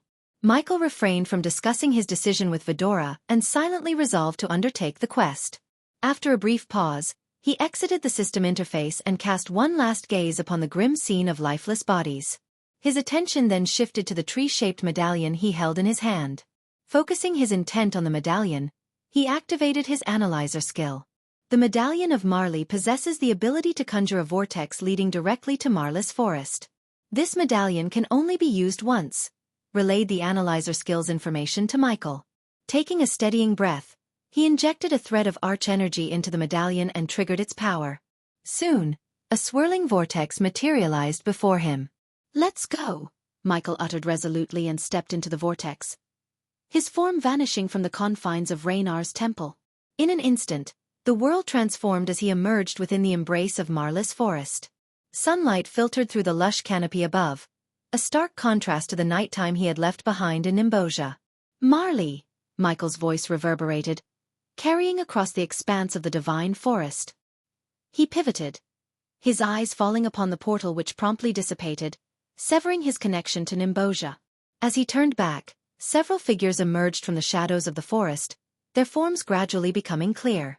To his astonishment, their attire mirrored that of the gray-armored angels he had encountered in Nimbosia, complete with wings reminiscent of Raynar's servants. A voice cut through the air, laden with lethal intent. The God of Darkness. The words dripped with a chilling welcome. The speaker removed his helmet, unveiling an elven countenance adorned with silver hair and pointed ears. I heard no one extended a welcome to you in the realm of gods. Let's rectify that, the elven angel announced, his hand moving to draw his sword. Chapter 1071. Shocking turn of events. 8 angels encircled Michael, their weapons drawn in a synchronized display of deadly intent. The glint of swords, spears, and maces punctuated the charged atmosphere. In the face of this formidable assembly, Michael kept his composure, his posture poised for whatever would unfold. What happened to Marley? Michael's voice was resolute, his eyes locked onto the elf who had revealed his identity. He needed answers, and the presence of these angels boded ill for the goddess he sought. The elven angel's lips curled into a taunting smile. You needn't worry about Marley, he said, his tone edged with malice. The reply was cryptic, unsettling Michael further. As the tension escalated, the angels tightened their formation, readying for conflict. Their elemental weapons gleamed ominously, exuding a premonition of the impending battle. Michael's instincts surged, a testament to his honed skills as an assassin, and his fingers flexed around the hilts of his dark swords. It was then that the elven angel spoke again, his voice dripping with mockery. You really thought you can waltz into our world and go undetected? He chuckled, the sound a mixture of amusement and condescension. We know what you are, the god of darkness, the harbinger of chaos. Michael's eyes flickered with a blend of surprise and unease. How did they know about him? We aren't as ignorant as you might believe, the elven angel continued, his voice low and measured. We've observed your actions, seen your defiance. But do you truly comprehend the powers that reside within this realm? The 8 angels shifted, their stance shifting to one of readiness. Michael could sense an aura around them, a resonance with their weapons. A growing energy that mirrored Raynar's essence. We are at the elemental attunement realm, the elven angel explained, his voice tinged with satisfaction. Raynar, the level 4 god of this realm, granted us a sliver of his power. It allows us to temporarily tap into his strength, to channel his dominion over nature and elements. Michael's mind raced, piecing together the implications of their revelation. These angels weren't merely powerful on their own. They were empowered by Raynar himself. The fight ahead had just become infinitely more challenging. This is our world, the elven angel declared, his companions radiating an intense energy. And you stand alone. Suddenly, as if in perfect synchronization, the 8 angels surged forward, a deadly whirlwind of motion converging upon Michael from every angle. Their movements were a blur, their wings propelling them at astonishing speed, leaving streaks of light in their wake. The elven angel's voice taunted him, the words carrying on the wind like a venomous melody. Rogue god, did you think you could stand against us? You dare challenge the might of Raynar? Michael's instincts surged, his senses honed by years of training and countless battles. He reacted swiftly, his dark swords dancing in his hands as he deflected the first onslaught of attacks. But the angels were relentless, their strikes precise and coordinated. A blow from a mace was intercepted by Michael's crossed blades, the impact reverberating through his arms. Before he could recover, a gust of wind signaled the elven angel's approach. The elf's fist met Michael's side, and the force sent him hurtling through the air, crashing into a tree that splintered upon impact. Gritting his teeth against the pain, Michael pushed off from the wreckage of the tree and met the next wave of assaults head-on. His movements were a dance of darkness, his swords weaving intricate patterns as he countered their attacks. But the angels' speed and power were undeniable, their elemental weapons lashing out with a potency that threatened to overwhelm him. The clash of metal against metal echoed through the forest, a symphony of violence and determination. Michael's strikes were precise, his movements fluid as he parried and struck, seeking vulnerabilities amidst the storm of attacks. Yet, the angels' synchronized assault proved a formidable challenge, their seamless coordination closing off any openings. With each exchange, Michael's body absorbed the impact of blows, bruises and cuts accumulating like badges of honor. The elven angel's laughter seemed to hang in the air, a constant reminder of the odds stacked against him. The elven angel lunged again, his speed leaving trails of ethereal light. Michael anticipated the attack, sidestepping just in time. But the elf's feint masked his true intention. A gust of wind buffeted Michael from the side, followed by a powerful kick that sent him sprawling across the forest floor. Why are they so powerful? Iag's voice whispered from the depths of Michael's coat pocket, voicing the question that echoed in Michael's mind. The strength of the angels wasn't solely derived from their own might. They shared an intricate connection with Raynar, their god, which bestowed upon them a portion of his power. If they were to fully harness Raynar's grace, it would allow them to temporarily emulate the prowess of a level 4 god. As Michael rose from another brutal blow, his lips curled into an unexpected smile, his laughter ringing out amidst the fierce battle. It's been a while since I faced a challenge like this. Feels good to finally have formidable opponents, he admitted, his excitement palpable. The elven angel's taunting words only fueled the fire within Michael. Why hesitate, god of darkness? Unleash your divine powers and draw the pantheon to us, the elf sneered, his words carrying both mockery and a hint of curiosity. The skirmish briefly halted as both sides exchanged words, a tense pause in the midst of chaos. Surprised, rogue god. We know your reluctance to unleash your full might. The pantheon would sense you the moment you do. Wouldn't it be simpler to surrender yourself? The elf's smirk seemed to pierce through Michael's defenses. But Michael's response was laced with defiance. Why offer surrender over death? Let me guess, you're incapable of killing a god, he retorted, hoping to glean any information from the angel about the intricacies of god-killing. A pause hung in the air as Michael prodded the elven angel further. Perhaps you're unaware of how to kill a god? Michael asked with a skeptical tone. There are far worse fates than death, the angel responded cryptically, leaving Michael to ponder the mysterious words. Like what? Michael pressed, his curiosity evident. The angel's response was a wicked grin, a clear indication that their intention wasn't to provide answers like Marley often did. We're not Marley, the goddess, here to answer to your inquiries, rogue god. The angel mocked, their words carrying a mix of amusement and taunt. Anticipating another attack, Michael braced himself. However, the elven angel surprised him by pausing, appearing lost in thought as they stroked their chin. Speaking of Marley, wouldn't it be fitting to let her herself offer you a response one last time? In the midst of the tense standoff, a rustling sound caught Michael's attention. Suddenly, 2 armored angels emerged, dragging Marley between them. With a cold thud, they threw her to the ground at Michael's feet, causing her to emit a pained growl. Michael's heart clenched at the sight before him. Marla's once vibrant green hair was now disheveled and matted with dirt, her normally elegant robes reduced to tatters and shreds.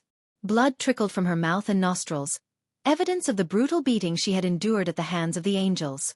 Without hesitation, Michael squatted down to check on Marley, his expression a mix of concern and anger. Her emerald eyes met his, and despite the pain she was clearly in, a fierce determination burned within them. Kill these bastards, Marley uttered, her voice ragged but filled with a steely resolve. Her words resonate with the very forest around them. As if responding to her call, the atmosphere shifted. The once sunlit forest began to darken, shadows lengthening and twisting as if alive. It was as though the forest itself shared Marla's anger and desire for retribution. The angels, while momentarily taken aback, quickly regained their composure. The elf angel, now grinning wider, taunted Michael with a mocking tone. Come on, rogue god. Use your powers and make this fight interesting. Show us the darkness that resides within you. Michael's eyes, usually a vibrant blue, transformed before their very eyes. They turned pitch black, devoid of any light or emotion. As Michael prepared to unleash his powers upon the angels, a sharp pain suddenly seared through his neck. He glanced downward, only to find Marley grinning at him, her hand firmly gripping a dagger that was embedded in his exposed neck. Shocked and betrayed, Michael clutched his neck as blood sprayed from the wound. Marla's unexpected act left him vulnerable, and she swiftly withdrew the dagger, striking him again. In his dire situation, Iag couldn't remain hidden any longer. The 3-headed hydra burst out of Michael's pocket, perching on his shoulder. Iag's mouth opened, unleashing a powerful sonic wave that sent Marley hurtling through the air. Amidst the chaos, the elven angel sneered. A hydra! Meanwhile, despite the life-threatening wound that was bleeding from his neck, Michael fixed his gaze on Marley. Take him down, assholes.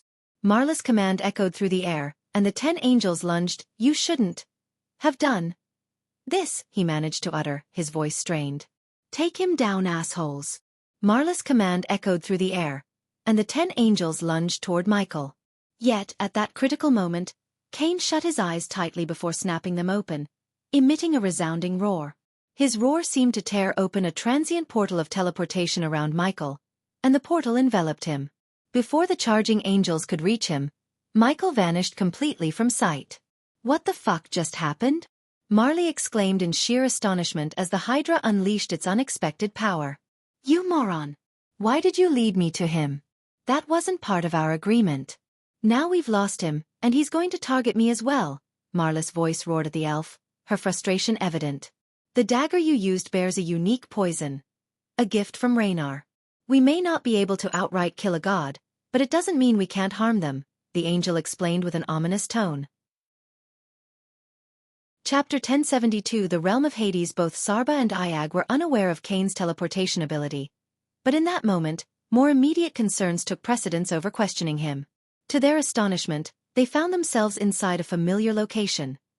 The temple of the goddess of healing, Ava. As Michael abruptly materialized within the temple, Faith was taken aback.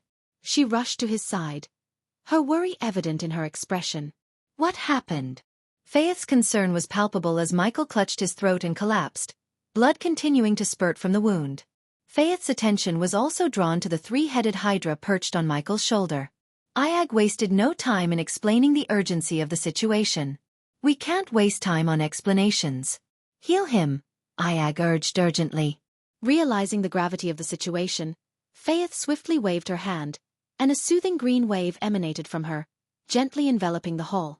As the wave passed over the patients in the temple, they all slipped into a peaceful slumber. "We need to take him to my chamber," Faith declared decisively. With another wave of her hand, an invisible force lifted Michael off the ground and guided him through the doorway. Through the threshold, he was carried into Faith's private chamber. Vidora settled on Michael's chest, their concern evident in their gaze. Faith's chamber exuded a sense of coziness, with a carved wooden statue of a woman positioned at its forefront. Flowers were carefully arranged at the feet of the statue. Throughout the room, several herbs grew in pots, emitting a soothing aroma.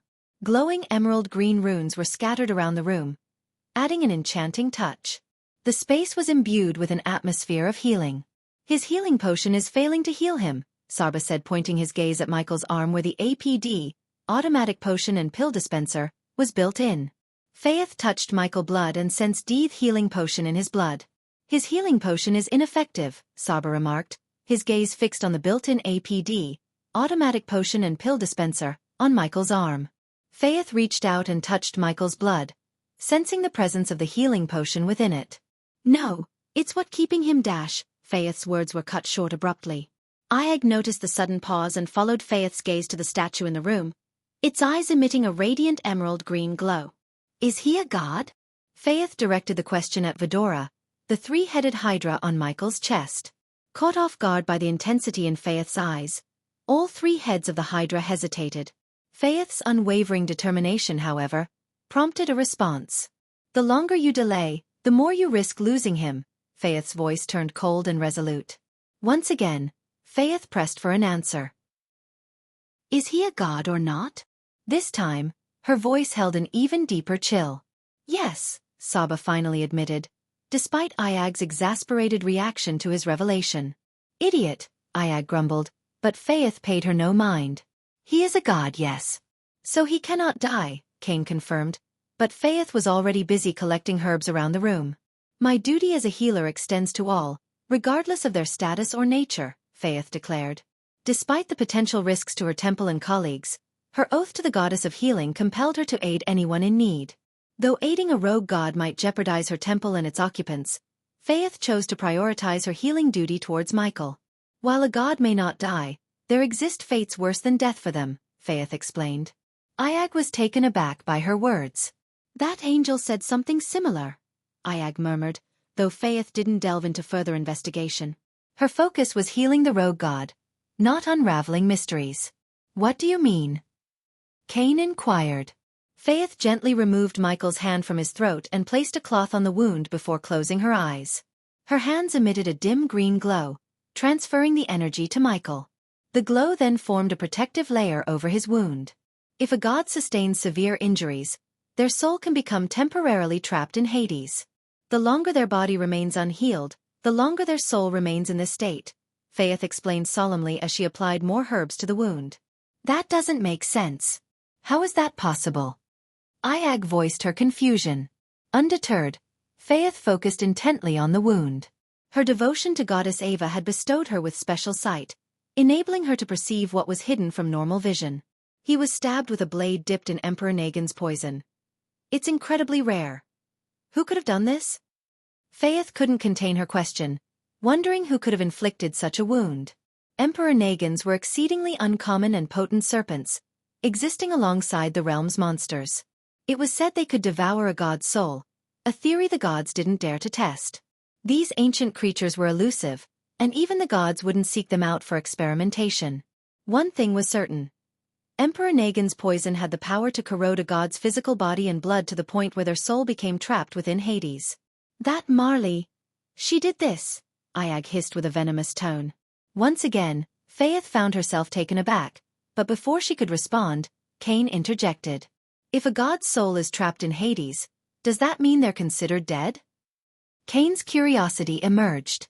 Shut up, you fool. He's not dead, and now's not the time for a history lesson, Iag snapped. No. The soul will eventually return to its body. However, what emerges from Hades might not be the same soul that entered. And such a poison is beyond the reach of anyone outside the pantheon. Faith conveyed her shock and disbelief. As far as I'm aware, Goddess Marley isn't part of the pantheon, Faith added. Faith explained, her disbelief evident. As far as I know, Goddess Marley isn't part of the pantheon, she added. She might have betrayed him to change that. Before the betrayal, we were attacked by Raynar's angels. My guess is that Marley and Raynar struck a deal that required her to betray him, Cain theorized. Or maybe she was plotting against us all along, Iag retorted. Tell me more about Hades, Cain inquired, a question that almost prompted Iag to snap at him. Is this your top concern right now? Iag's voice was filled with exasperation. Both of you need to calm down. He's been through worse and always managed to prevail. This is merely a minor setback for us, Cain assured them, his words surprising even Faith. But what we need most at the moment is information. Faith, please enlighten us about Hades, Cain requested. Hearing the term Hades, Iag and Sarba minds briefly wandered to their restaurant, coincidentally named Hades. Let me focus on healing him. This poison is corroding his body, and I lack an antidote, Faith replied. What if the poison consumes his entire body? Would that permanently trap his soul in Hades? In a way, it could be seen as killing a god. Cain's chilling words further rattled Faith. It appears you're more interested in learning how to kill a god than in finding a way to save your friend. Faith's tone turned icy. For a brief moment, silence hung in the air, until Cain broke it. No. His body will eventually mend. Yet, it might take decades or even centuries. If his soul lingers in Hades for that long, it could twist and descend into madness. When his soul finally returns to his body, he would not be the same. However, this scenario has never occurred, Faith clarified. Cain sensed an inconsistency in Faith's explanation. He had a hunch that there was more to the story than she was letting on, so he persisted. Imagine a pantheon god injured and temporarily trapped in Hades. What steps would the pantheon take to rescue the soul? Cain probed. Temporarily dismissing Cain's question, Faith concentrated on healing Michael's body. The poison had turned his throat a ghastly purple, with countless veins pulsating beneath his skin. Only rare substances like Emperor Nagin's poison can ensnare a god's soul in Hades. This is one approach the pantheon employs to deal with rogue gods, such as your friend here. However, if a pantheon god were to meet the same fate, they'd summon a soul walker and send them into Hades. The soul walker guides the soul to a specific sanctuary within Hades. What follows is largely speculation, Faith explained. What's your speculation then? Cain inquired. The most likely outcome is that this sanctuary keeps the soul intact and rational until the god's physical body is fully restored. But I lack concrete knowledge about the intricacies of Hades, aside from what's known within the pantheon, Faith sighed. If you can't fully heal his body to reunite his soul, we might need to locate one of these soul walkers you mentioned. Do you have any idea where we can find one? Sarba's words held both urgency and concern. The antidote, Faith replied. Please tell me you know where we can find this antidote? Iags, that's a question best posed to the Pantheon. I can halt the poison's corrosive effects, but I can't completely heal him without the antidote, Faith replied. Please tell me you know where we can find this antidote? Iag's tone was laced with desperation. Before Faith could respond to Iag, a forceful knock echoed at the door. Lady Faith, a voice laden with fear called from outside. I'm busy at the moment, Faith replied. God Raynar's angels have arrived, the voice urgently conveyed. Upon hearing this, Iag's heart seemed to stop momentarily. Damn it! How could they have found us? Saba growled anxiously. Perhaps it's just a coincidence, Kane speculated. Seeing the urgency in the situation, Faith swiftly directed them in a hushed tone. Quick, get under here, she whispered, waving her hand as the wooden floor beneath them creaked open. With practiced movements, she carefully placed Michael's wounded form and Vidora under the hidden compartment. She closed the door over them, her eyes locking onto Vidora's as she held a finger to her lips. Stay quiet and still, Faith whispered to Vidora, who nodded in response. Chapter 1073. A Rogue God and a Hydra. After Faith exited her chamber, leaving the Hydra in the care of the Rogue God, she arrived at the Healing Hall, a sanctuary where she crossed paths with Raynar's angels.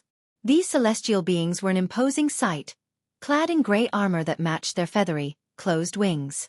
Their presence exuded a formidable aura, their heavy footfalls even causing the ancient walls of the Temple of Ava to tremble slightly. Can I assist you? Faith inquired, her gaze directed at the angels. Her question prompted the lead angel to remove his helmet, revealing a cascade of silver hair. The trio of angels following him moved through the hall, their helmets still on as they surveyed the unconscious patients who lay before them. How goes the healing of these people, Faith? Inquired the angel of Raynar, a trace of familiarity detectable in his voice as he addressed her. Regrettably, the numbers keep growing as more casualties arrive, a consequence of your conflict against Cronner's angels, Faith responded, her words masking her disdain for wars that inflicted suffering upon ordinary people. People should turn to God Raynar in prayer more fervently. The greater their devotion, the swifter we can bring this war to an end, the angel stated, his tone devoid of concern for the populace. To him, the people were but sources of energy for God Raynar, their well-being secondary. Many gods shared this perspective, treating their subjects as mere tools to generate faith energy. Rarely did they extend a helping hand to those in need or actively work to improve their lives and foster genuine devotion. Instead, they appointed representatives to govern and expected the populace to pray relentlessly. It's needless to remind you that most of these individuals now lie here due to shockwaves from your battles, their homes collapsing upon them. Granting them entry to the temple would be a humanitarian gesture, Rodney? Faith spoke, a hint of emotion seeping into her voice as she addressed Rodney with familiarity. We have indeed permitted entry to the temple, though not to the commoners. The temple is not a place for such riffraff to wander into. It is a sacred space, Rodney retorted with a smug chuckle. Both you and I know that nobles don't devote themselves to the gods as fervently as commoners do. Allowing only the nobility access while barring the commoners goes against the principles we stand for, Faith voiced her disapproval. Divide and conquer. Faith. God Raynar is not like your goddess Ava. Your goddess advocated unity above all else. And what did that lead to? Her own realm turned against her, banishing her. Rodney's voice dripped with arrogance and mockery, directed at goddess Ava. Faith's blood simmered at Rodney's words, her temper flaring. But she maintained her composure, understanding that her anger could provoke Raynar into destroying the temple. Its destruction would leave the people without refuge, countless lives lost. However, my purpose here does not involve delving into the complexities of ruling a realm, Rodney drawled as he walked past Faith, his gaze sweeping across the hall as if searching for something. Why have you come, Rodney? Faith queried. We've detected an unusual teleportation energy within the kingdom, Faith. You know well that teleportation portals are forbidden within the kingdom. Even in times of war, we cannot allow breaches of our laws. Otherwise, what would become of our realm? A lawless land overrun by chaos, Rodney articulated slowly, encircling Faith as he spoke. Rules, as God Raynar would often say, are what set us apart from beasts, Rodney remarked. If anyone were to use a teleportation portal within my temple, I would undoubtedly be aware, Rodney. Furthermore, your search is misplaced. If portals were activated, it's more likely the doing of nobles, Faith exclaimed as a chuckle escaped Rodney's lips. Why the agitation, Faith? After all these decades, you appear unusually displeased with the nobles, Rodney noted. Times change, Rodney, and so do individuals, even angels like us, Faith replied. Rodney's smile in response to her words spoke volumes as he proceeded toward the door leading to her chamber. Well, I'm certain you have nothing to hide. Merely open the door, and if no secrets lurk within, we will leave. I have a score to settle with Croner's angels, Rodney chuckled. Yet, as Rodney drew closer to the door, a surge of unease coursed through Faith. Unbeknownst to Rodney, a rogue god lurked within that very room, accompanied by a natural-born hydra, not one bred within the confines of scholarly laboratories. A natural-born hydra in the company of a rogue god would not only astonish Rodney but potentially lead him to eliminate Faith and her entire sanctuary for harboring a rogue god. Their encounter to Rodney and his comrades. Otherwise, Rodney would have arrived prepared to confront a rogue god. Thankfully, fate favored Michael and Faith. The angels who had attacked Michael in Marlis Forest lacked the means to communicate their encounter to Rodney and his comrades. Otherwise, Rodney would have arrived prepared to confront a rogue god. That room is my private sanctum, and you possess no authority to enter, Faith responded icily, though Rodney simply laughed off her retort. Faith, I like when you get all feisty. I've seen glimpses of Goddess Ava's angels displaying such fire. Cute, I must admit. But remember, you're within Raynar's domain now. Your personal chamber is under Raynar's domain. Unless, of course, you're hiding something in there. I hate to destroy this fine craftsmanship. Rodney trailed his fingers along the door's surface, a chuckle accompanying his words. Go ahead, Faith relented, her voice carrying a hint of resignation as Rodney turned the doorknob, granting access to her personal chamber. Within the confines of the room, Vidora maintained a vigilant stance, perched atop Michael's unconscious body. Through the gaps in the weathered wooden floor, she caught sight of Rodney's entrance, his figure slowly making its way inside. The thudding of his boots reverberated against the floor, magnifying the creaking sounds beneath his weight. Goddess Ava, Rodney's voice reverberated, his gaze locking onto the statue of the goddess. He moved forward, his footsteps echoing within the confined space. A tragic fate she suffered, Rodney remarked, eyes sweeping across the room as he absorbed the somber atmosphere. With two of Rodney's angels stationed as sentinels by the door, Faith trailed after Rodney as he entered her chamber, followed closely by the remaining angel. As the scene unfolded, her heart's rhythm quickened, her gaze directed downward towards the floor concealing the rogue god and his accompanying hydra. A truly enchanting room. I always imagined your personal space to bear such an ambience, Rodney commented, his hands folded behind his back as he strolled around the room with a measured air. The wooden planks beneath his feet emitted soft creaks under his weight, drawing his attention as he stood over the precise spot above Vidora and Michael. A wry smile graced his lips, and he rapped the floor with his fingers before turning his gaze towards Faith. Allow me to ask once more, Faith. Are you hiding something? Rodney inquired, his presence looming directly above Michael and Vidora. Internal panic gripped Iag as she whispered in a hushed tone to Kane, her voice laced with urgency. Fuck it, Kane, use your teleportation again, take us out of here. Kane's response was a disheartening shake of his head. I can only use my ability once in a day. Realization of their dire situation weighed heavily upon Iag. Then we are fucked. We're about to be discovered and killed, she growled, her words laced with a mix of dread and resignation, fearing that any louder would betray their presence to the angel above. Meanwhile, in the midst of this tense standoff, Faith's thoughts raced. She couldn't ignore the potential repercussions of sheltering a rogue god. Yet, her oath to Goddess Ava, the goddess of healing, resonated deeply within her. It was her duty to tend to those in need, regardless of their origin. And even though her acquaintance with the rogue god was short, Faith couldn't bring herself to betray him. Silence speaks volumes. Rodney's voice sliced through the air as he unsheathed a silver sword, his intentions evident. With deliberate intent, Rodney crouched down, his fingers curling around the floorboard. He pressed his hand into the wood, the floor splintering as he exerted force. Rather than fumbling for a concealed latch, he tore open the floor itself. As the hidden compartment was unveiled, his eyes widened in astonishment at the sight before him. An unconscious young man shrouded in black robes, accompanied by a three-headed hydra. "Well, what have we stumbled upon?" Rodney's tone dripped with malevolence, his surprise palpable. His angels flanked Faith, their collective stance poised and ready. Faith found her voice amid the tense atmosphere, a mixture of desperation and conviction. "He's a refugee, wounded and seeking shelter, Rodney. I am merely tending to his injuries." Faith's voice resonated, a feeble defense though she knew her words held little sway in this dire moment. A refugee with an exquisite breed such as this. Rodney's grip enveloped Vidora's small form, and to his astonishment, their absence of a breed mark caught his attention. "Where is your breed mark, creature?" Rodney's inquiry was directed at each individual head of the Hydra. His curiosity piqued. "Release us, you moron," the Hydra's white head retorted, their words laced with disdain. "A rather foul-mouthed head," Rodney chuckled, his fingers guiding the Hydra through a slow rotation.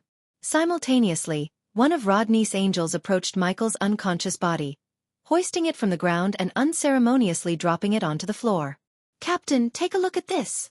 A hushed voice reached Faith's ears, prompting her attention towards the angel who had flung the rogue god to the ground. Rodney advanced a few steps toward the incapacitated rogue god, his foot coming to rest atop Michael's chest, his eyes diligently scanning Vidora's form for any trace of a breed mark.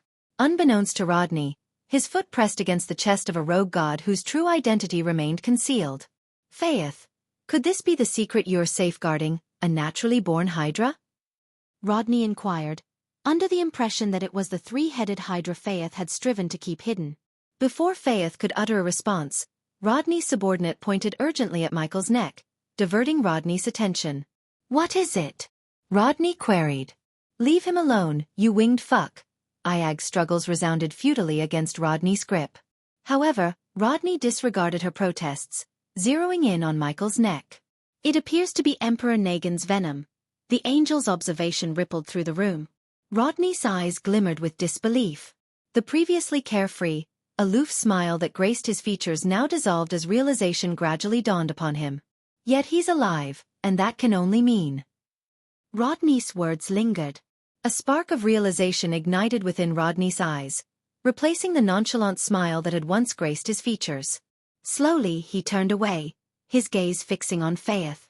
"Faith, you are hiding a rogue god in your room," Rodney declared, the angels at his side drawing their swords in readiness. Even an angel as typically casual as Rodney wouldn't underestimate the danger posed by a rogue god, regardless of their state. As Michael lay unconscious, the angels recognized the potential danger of anyone aiding such a being, and they prepared to address it with utmost seriousness. Chapter 1074 An Angel from the Pantheon. "I've always suspected you of engaging in covert activities, Faith, but this is on a whole other level," Rodney's voice conveyed shock and disbelief. "A rogue god paired with a naturally born Hydra. It seems Fortuna herself has graced me with her favor," Rodney exclaimed, a chuckle of disbelief escaping him. "Unfortunately, Fortuna seems to have turned a blind eye to you. Not even your goddess Ava, were she to reveal herself, could shield you from the consequences now. Once Rayna finishes with all of you, the Pantheon will learn of your betrayal." Rodney's words dripped with cold intent, his focus on Faith unwavering. "Leave her out of this," Saba's voice growled, only to be met with Rodney's tightening grip on Vidora, eliciting pained growls from each of the Hydra's heads. "Seize her," Rodney ordered the angel positioned behind Faith. With swift efficiency, the angel grasped Faith's wrists, her struggles proving futile against their superior strength. In matters of battle and combat, Faith and the angels of Goddess Ava were no match for the formidable might of Raynar's trained warriors. While Faith's kind was dedicated to healing, Raynar's angels were honed into formidable warriors. "You, my dear, are about to become a prized exhibit in Raynar's collection," Rodney mused, his gaze fixed upon Vidora. "You can inflict whatever punishment you wish upon me, but spare this temple," Faith pleaded, her voice laced with desperation as the angel behind her twisted her arm, securing golden shackles around her wrists. "Don't be silly, Faith. This temple is beyond salvation now. Its fate was sealed when the moment you chose to shelter a rogue god," Rodney chuckled coldly. "But you are indeed a blessed one. Once I inform Raynar of this, he will personally come to flood this temple to the ground," Rodney's laughter echoed through the room, his satisfaction palpable. Yet, a sudden disturbance interrupted the scene as the room's illumination began to flicker. The angels paid little heed to the wavering torchlight until the door abruptly swung shut, sealing them within the chamber. "Captain," the angel beside Rodney exclaimed, his gaze fixed on Michael's face, the purple veins that marked the effects of Emperor Negan's poison fading from his skin. Observing the light's erratic behavior and the vanishing poison signs, Ayag's grin widened. She understood that, against all odds, Ghost was awakening. "What's happening?" Rodney's confusion was evident. "You mentioned Fortuna's favor, didn't you? Forget that. It's death that's casting its smile upon you," Ayag taunted, realizing that, by some miracle, Ghost was waking up from his slumber. Out of nowhere, unfamiliar black flames consumed the rogue god, creating a blanket of darkness that Rodney had never encountered before. The angels felt an intense surge in temperature, forcing Rodney to hastily retreat from the searing heat that engulfed the rogue god.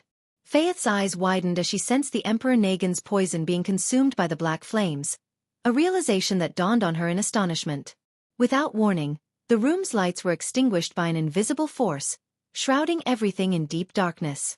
Yet, this darkness held an unsettling quality that Faith couldn't quite place. "Now even your god's father can't save you," Saba's voice dripped with icy certainty. Rodney responded swiftly, snapping his fingers to conjure a ball of light at his fingertips. The luminous sphere emitted an eerie blue radiance, dispersing the shadows within the room. However, the ball of light created by Rodney hovered above, casting an eerie blue glow that contended against the inky blackness. Yet, the orb's efforts to dispel the darkness were met with resistance, preventing it from fully illuminating the room. Ayag's anticipation and excitement were palpable in her words. "No matter how many times I've witnessed this scenario, the thrill never goes away." Meanwhile, Faith's gaze remained fixed on the unfolding spectacle, her eyes reflecting shock and disbelief. What startled Rodney even more was the sudden disappearance of the rogue god from the spot where he had lain moments ago on the floor. All at once, Rodney's eyes widened as he witnessed the rogue god materialize behind the angel stationed a couple of meters in front of him. The rogue god's smile, far from friendly, bore the predatory menace of a seasoned hunter. "He's finished," Ayag's comment carried a tone of finality. As Rodney watched, the rogue god seized the angel's head, and in a flash of lightning, the angel's skull was obliterated. Blood and fragments of the helmet sprayed in a gruesome display. Before Rodney could even react, a searing pain erupted in his hand. Glancing at his hand, which clutched the hydra, he was met with a gruesome spray of blood gushing from his severed wrist. The shock of the moment gripped him only as the realization dawned. Faith's horror-stricken gaze was fixed on the unfolding brutality as the rogue god systematically dispatched each angel. Beyond the temple walls, deafening thunderclaps reverberated through the kingdom, while crimson lightning streaks illuminated the sky. Within the chamber, Michael unleashed his godly powers without restraint. "Ah!" Rodney's scream pierced the air, his surroundings crackling with lightning. The darkness obscured the nature of the bolts, leaving Rodney vulnerable to their onslaught. Amidst the chaos, Faith felt a weight land upon her shoulder. She turned to see the hydra perched there, a silent yet significant presence. "It won't take long now," Ayag's voice held a note of finality. Gradually, the darkness yielded to reveal the grim tableau. The angels that had accompanied Rodney lay strewn about the room, their bodies bearing smoking craters where lightning had struck. In the midst of this carnage, Rodney remained the sole survivor. "Raynar will hunt you down." Rodney's words trembled through the air. His smile sent shivers down Faith's spine, a chilling expression even amidst his bleeding wounds and the remnants of lightning strikes. It was the grin of an entity cloaked in malevolence. "You have it the other way around," Michael's voice rang out coldly, his finger pointing at Rodney's head. From his fingertip, a black lightning bolt shot forth, piercing Rodney's skull and swiftly ending his life. "I've got many questions, but first, won't unleashing your powers alert the Pantheon to your presence?" Ayag's voice broke through the stunned silence as she directed her query to the rogue god before her. Amidst the aftermath of the chaos, Michael began to gather the fallen bodies together. "Yes, you're right. That's why we need to leave Nimboja as soon as we're done here," Michael replied calmly, arranging the bodies and hoisting them onto his shoulder. "Sorry for this mess, Faith. Here," Michael tossed a large vial filled with colorless liquid.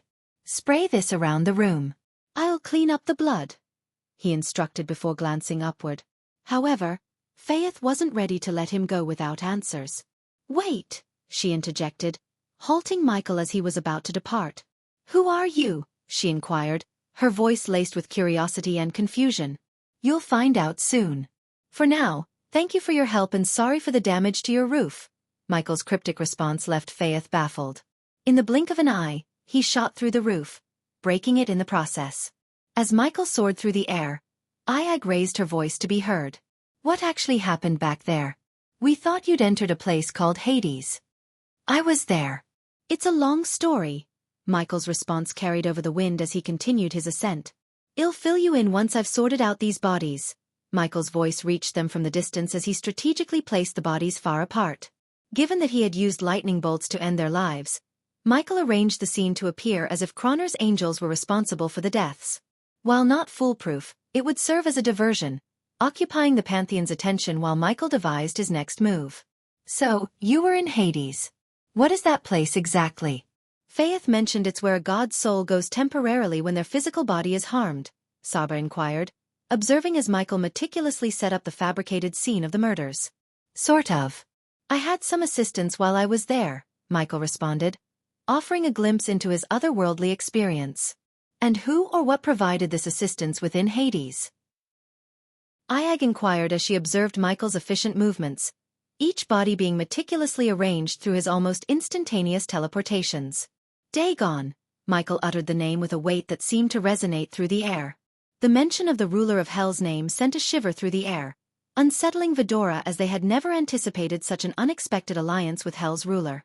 Meanwhile, a striking figure descended from the heavens somewhere else in a different part of the realm. With crimson-red wings stretched wide, the angel glided gracefully through the air, guided by streaks of red lightning that illuminated his path. His descent was a spectacle of power and beauty, a crimson comet against the night sky. As he neared the ground, the wind tousled his black hair, causing it to flutter like the wings of a raven. Clad in dark red armor adorned with intricate golden lines, he shone like a beacon in the dim light. The earth trembled beneath his feet as his landing sent ripples through the ground. His crimson wings folded neatly behind him, exuding a sense of quiet power. In a voice as cold as the wind that brushed against his armor, he uttered a single question that reverberated through the air, carrying with it a chilling edge. Where are you, rogue god? A sense of dread would grip many at the mere sight of this angel, for he was the chosen executor dispatched by the Pantheon to eliminate rogue gods. He hailed from one of the deadliest units under the Pantheon's command, a force renowned for its lethality. Now he launched on a relentless pursuit, his mission clear, to track down and neutralize the rogue god. Chapter 1075 Mystery of Misty Swamps. Unaware that an executor of the Pantheon was relentlessly on his trail, Michael and Vidora departed Nimbosia, their flight continuing for an hour until they touched down in a secluded forest. Once there, Michael wasted no time and procured various alchemical ingredients from the system. Why are we stopping? Ayag's curiosity prompted her question. Before we proceed to the secret teleportation array, there's a matter we must address regarding your form. Rodney managed to uncover your true nature as a natural-born Hydra. We can't afford to have others make the same discovery, Michael explained. Finding a spot beneath a towering oak tree, Michael settled onto the dry forest floor. Vidora gracefully leaped from his shoulder and positioned themselves before him. Speaking of us, do you think we can gather more information about the Hydras birthed from experiments? Weary of merely speculating, Ayag vented her frustration, her resentment stemming from the unnatural means through which her kind was created. However, the news of the existence of more Hydras kindled a glimmer of hope within her. Their last interaction with Mugasuku had conveyed that they were the final living Hydras in the universe. Now, with the revelation of the existence of others like them, Vidora felt a surge of elation. Sure. And don't worry too much about the origins of your species. The universe is expansive and shrouded in mystery. I'm confident we'll encounter other Hydras that weren't born within laboratories, Michael assured Vidora with a comforting tone. With a deft flick of his wrist, Michael summoned various ingredients onto the ground before him. Studying the components, he ignited the dark flames with a purpose. What potion are you brewing? Sarba inquired. A pill, Michael stated simply, casting the crimson-red flower into the engulfing darkness. This pill will transform you into a three-headed serpent, a common form in this realm, at least, that's according to Nithroel, Michael elucidated as the alchemical process began. Michael continued to toss the ingredients into the flame, and Iag watched as the essences of the components floated above the flames, coalescing into vibrant, colorful beads. Gradually, these beads melded together, shaping themselves into 3 distinct crimson-red pills. "Take these," Michael instructed, tossing the pills toward the open mouths of the 3 heads. In unison, the heads accepted the pills, their expressions contorting as they swallowed the sour concoction. "Ugh, it's so." "You," Iag grimaced, battling the urge to gag at the taste of the pill. Soon, the 3-headed Hydra's body began to convulse, its heads transforming into identical white forms.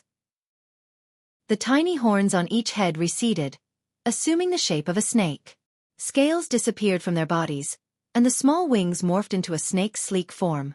In a matter of moments, the 3-headed Hydra had undergone a complete metamorphosis into a 3-headed snake, complete with a slender tail. "How do we appear now?" Sarba inquired as Michael produced a mirror and held it before the snake-like creature. "Not as impressive as our original form, but not bad at all," Iag assessed, scrutinizing her new appearance. "Shall we proceed?" Michael asked, getting to his feet. With their wings gone, Vidora couldn't leap onto Michael's shoulder as before.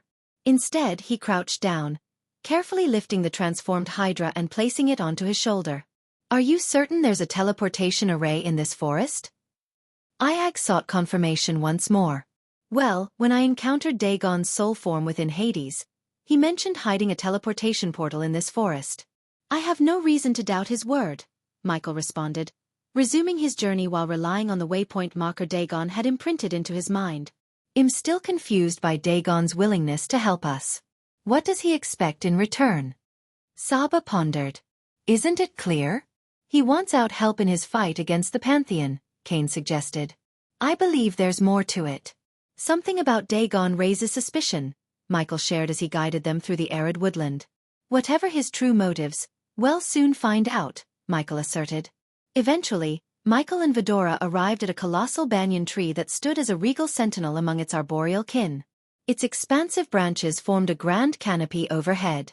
Placing his hand upon the tree as Dagon had instructed, Michael's palm began to emit a soft glow. Iag noticed a glowing rune, shaped like an eye, materialize on the top of Michael's hand. Responding to this energy, a rune resembling the one on Michael's hand illuminated on the tree, triggering the emergence of a portal. A vortex materialized within the heart of the tree. Unknown portal. What could possibly go wrong? Iag rolled her eyes with a wry grin as Michael stepped into the portal, disappearing from the forest.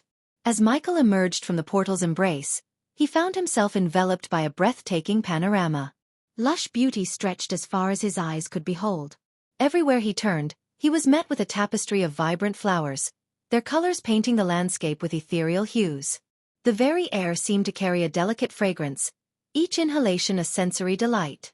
Trees stood proudly, teeming with life as leaves rustled in a harmonious dance, and a symphony of birdsongs filled the air with a melodious chorus. With its warm embrace, the sun cast a golden hue upon the scenery, weaving an enchanting tapestry that seemed lifted from the pages of a fantastical tale. "This doesn't look like a swamp at all," Iag remarked, her voice tinged with awe as she surveyed the ethereal landscape that had replaced the expected marshland.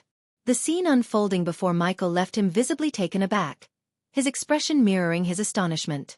"I'm pretty sure Dagon said the portal will lead me to the misty swamp," Michael murmured, his voice a mixture of confusion and surprise. With measured steps, he advanced along the dirt path that stretched out before him. His brow furrowed as he tried to reconcile the lush paradise around him with the swamp he had been led to anticipate. As Michael followed the path, the distant sound of voices began to grow louder. Curiosity piqued, he embarked on a slight uphill climb, ascending the terrain until he reached a vantage point. From there, he could glimpse the unfolding scene below. Descending the slope, he found himself in the presence of a peculiar trio.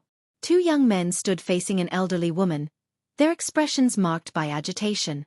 One of the youths possessed a shock of blonde hair, his demeanor brimming with impatience. The other, with a shaved head, radiated a simmering frustration.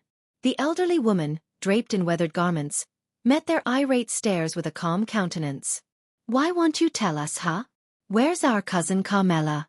The blonde-haired young man's voice was edged with exasperation, his fingers jabbing accusingly in the air.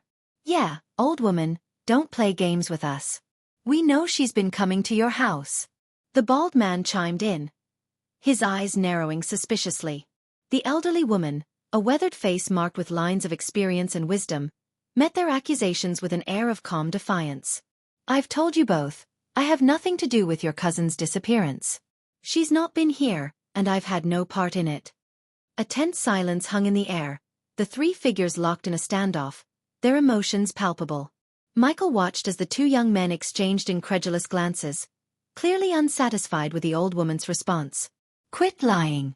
We've heard enough of your stories, the blonde-haired man retorted, his voice growing louder and more desperate. With an air of finality, the elderly woman folded her arms across her chest. Believe what you will, young ones. I have no reason to deceive you. As the old woman's gaze shifted toward Michael, she beckoned to him, her finger extending like a gnarled branch. Young man, come here. Her voice carried a note of authority. With a mix of surprise and curiosity, Michael approached the trio, drawn into their midst. Michael stood before her, taking in her appearance. Despite her aged features, there was a certain vitality about her that caught his attention. She wore a collection of vibrant green garments and had tied her white hair into a neat bun. In her hands, she cradled a basket brimming with an array of colorful flowers. You look like a fine young man.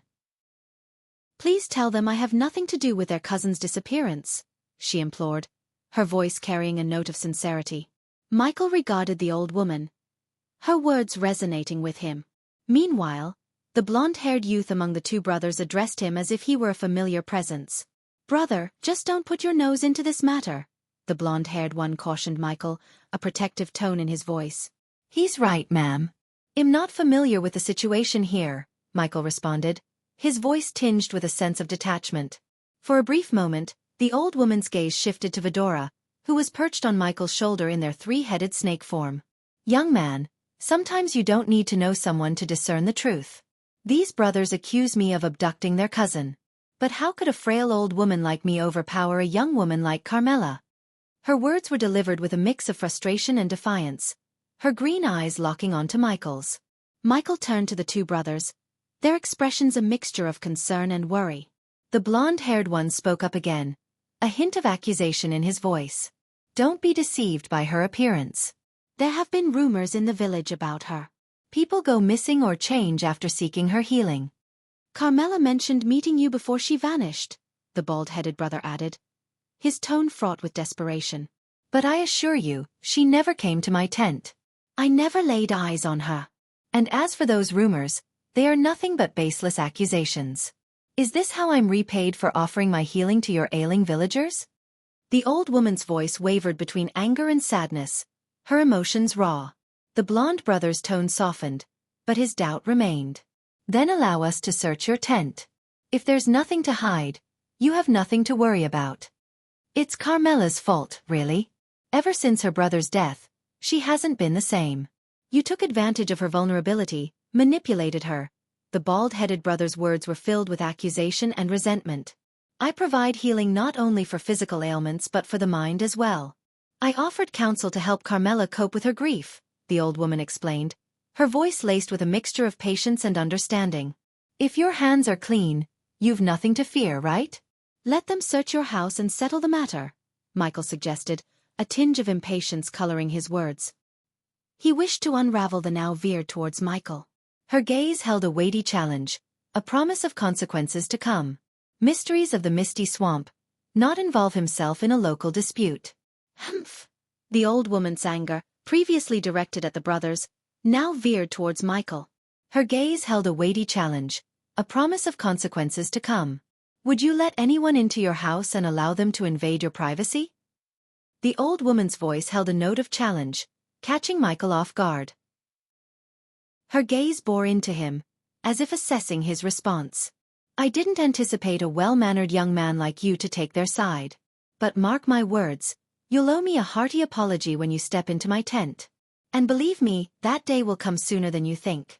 This place is not what it appears, she declared with an unsettling hint of amusement, sending a shiver down Michael's spine. In the blink of an eye, The old woman lifted her hand and vanished from his field of view, leaving an air of mystery and bewilderment lingering in the space she once occupied. You're tuning in to the Xiaofan's Wuxia Tales YouTube channel. Don't forget to subscribe and join us on this journey to catch the most captivating stories.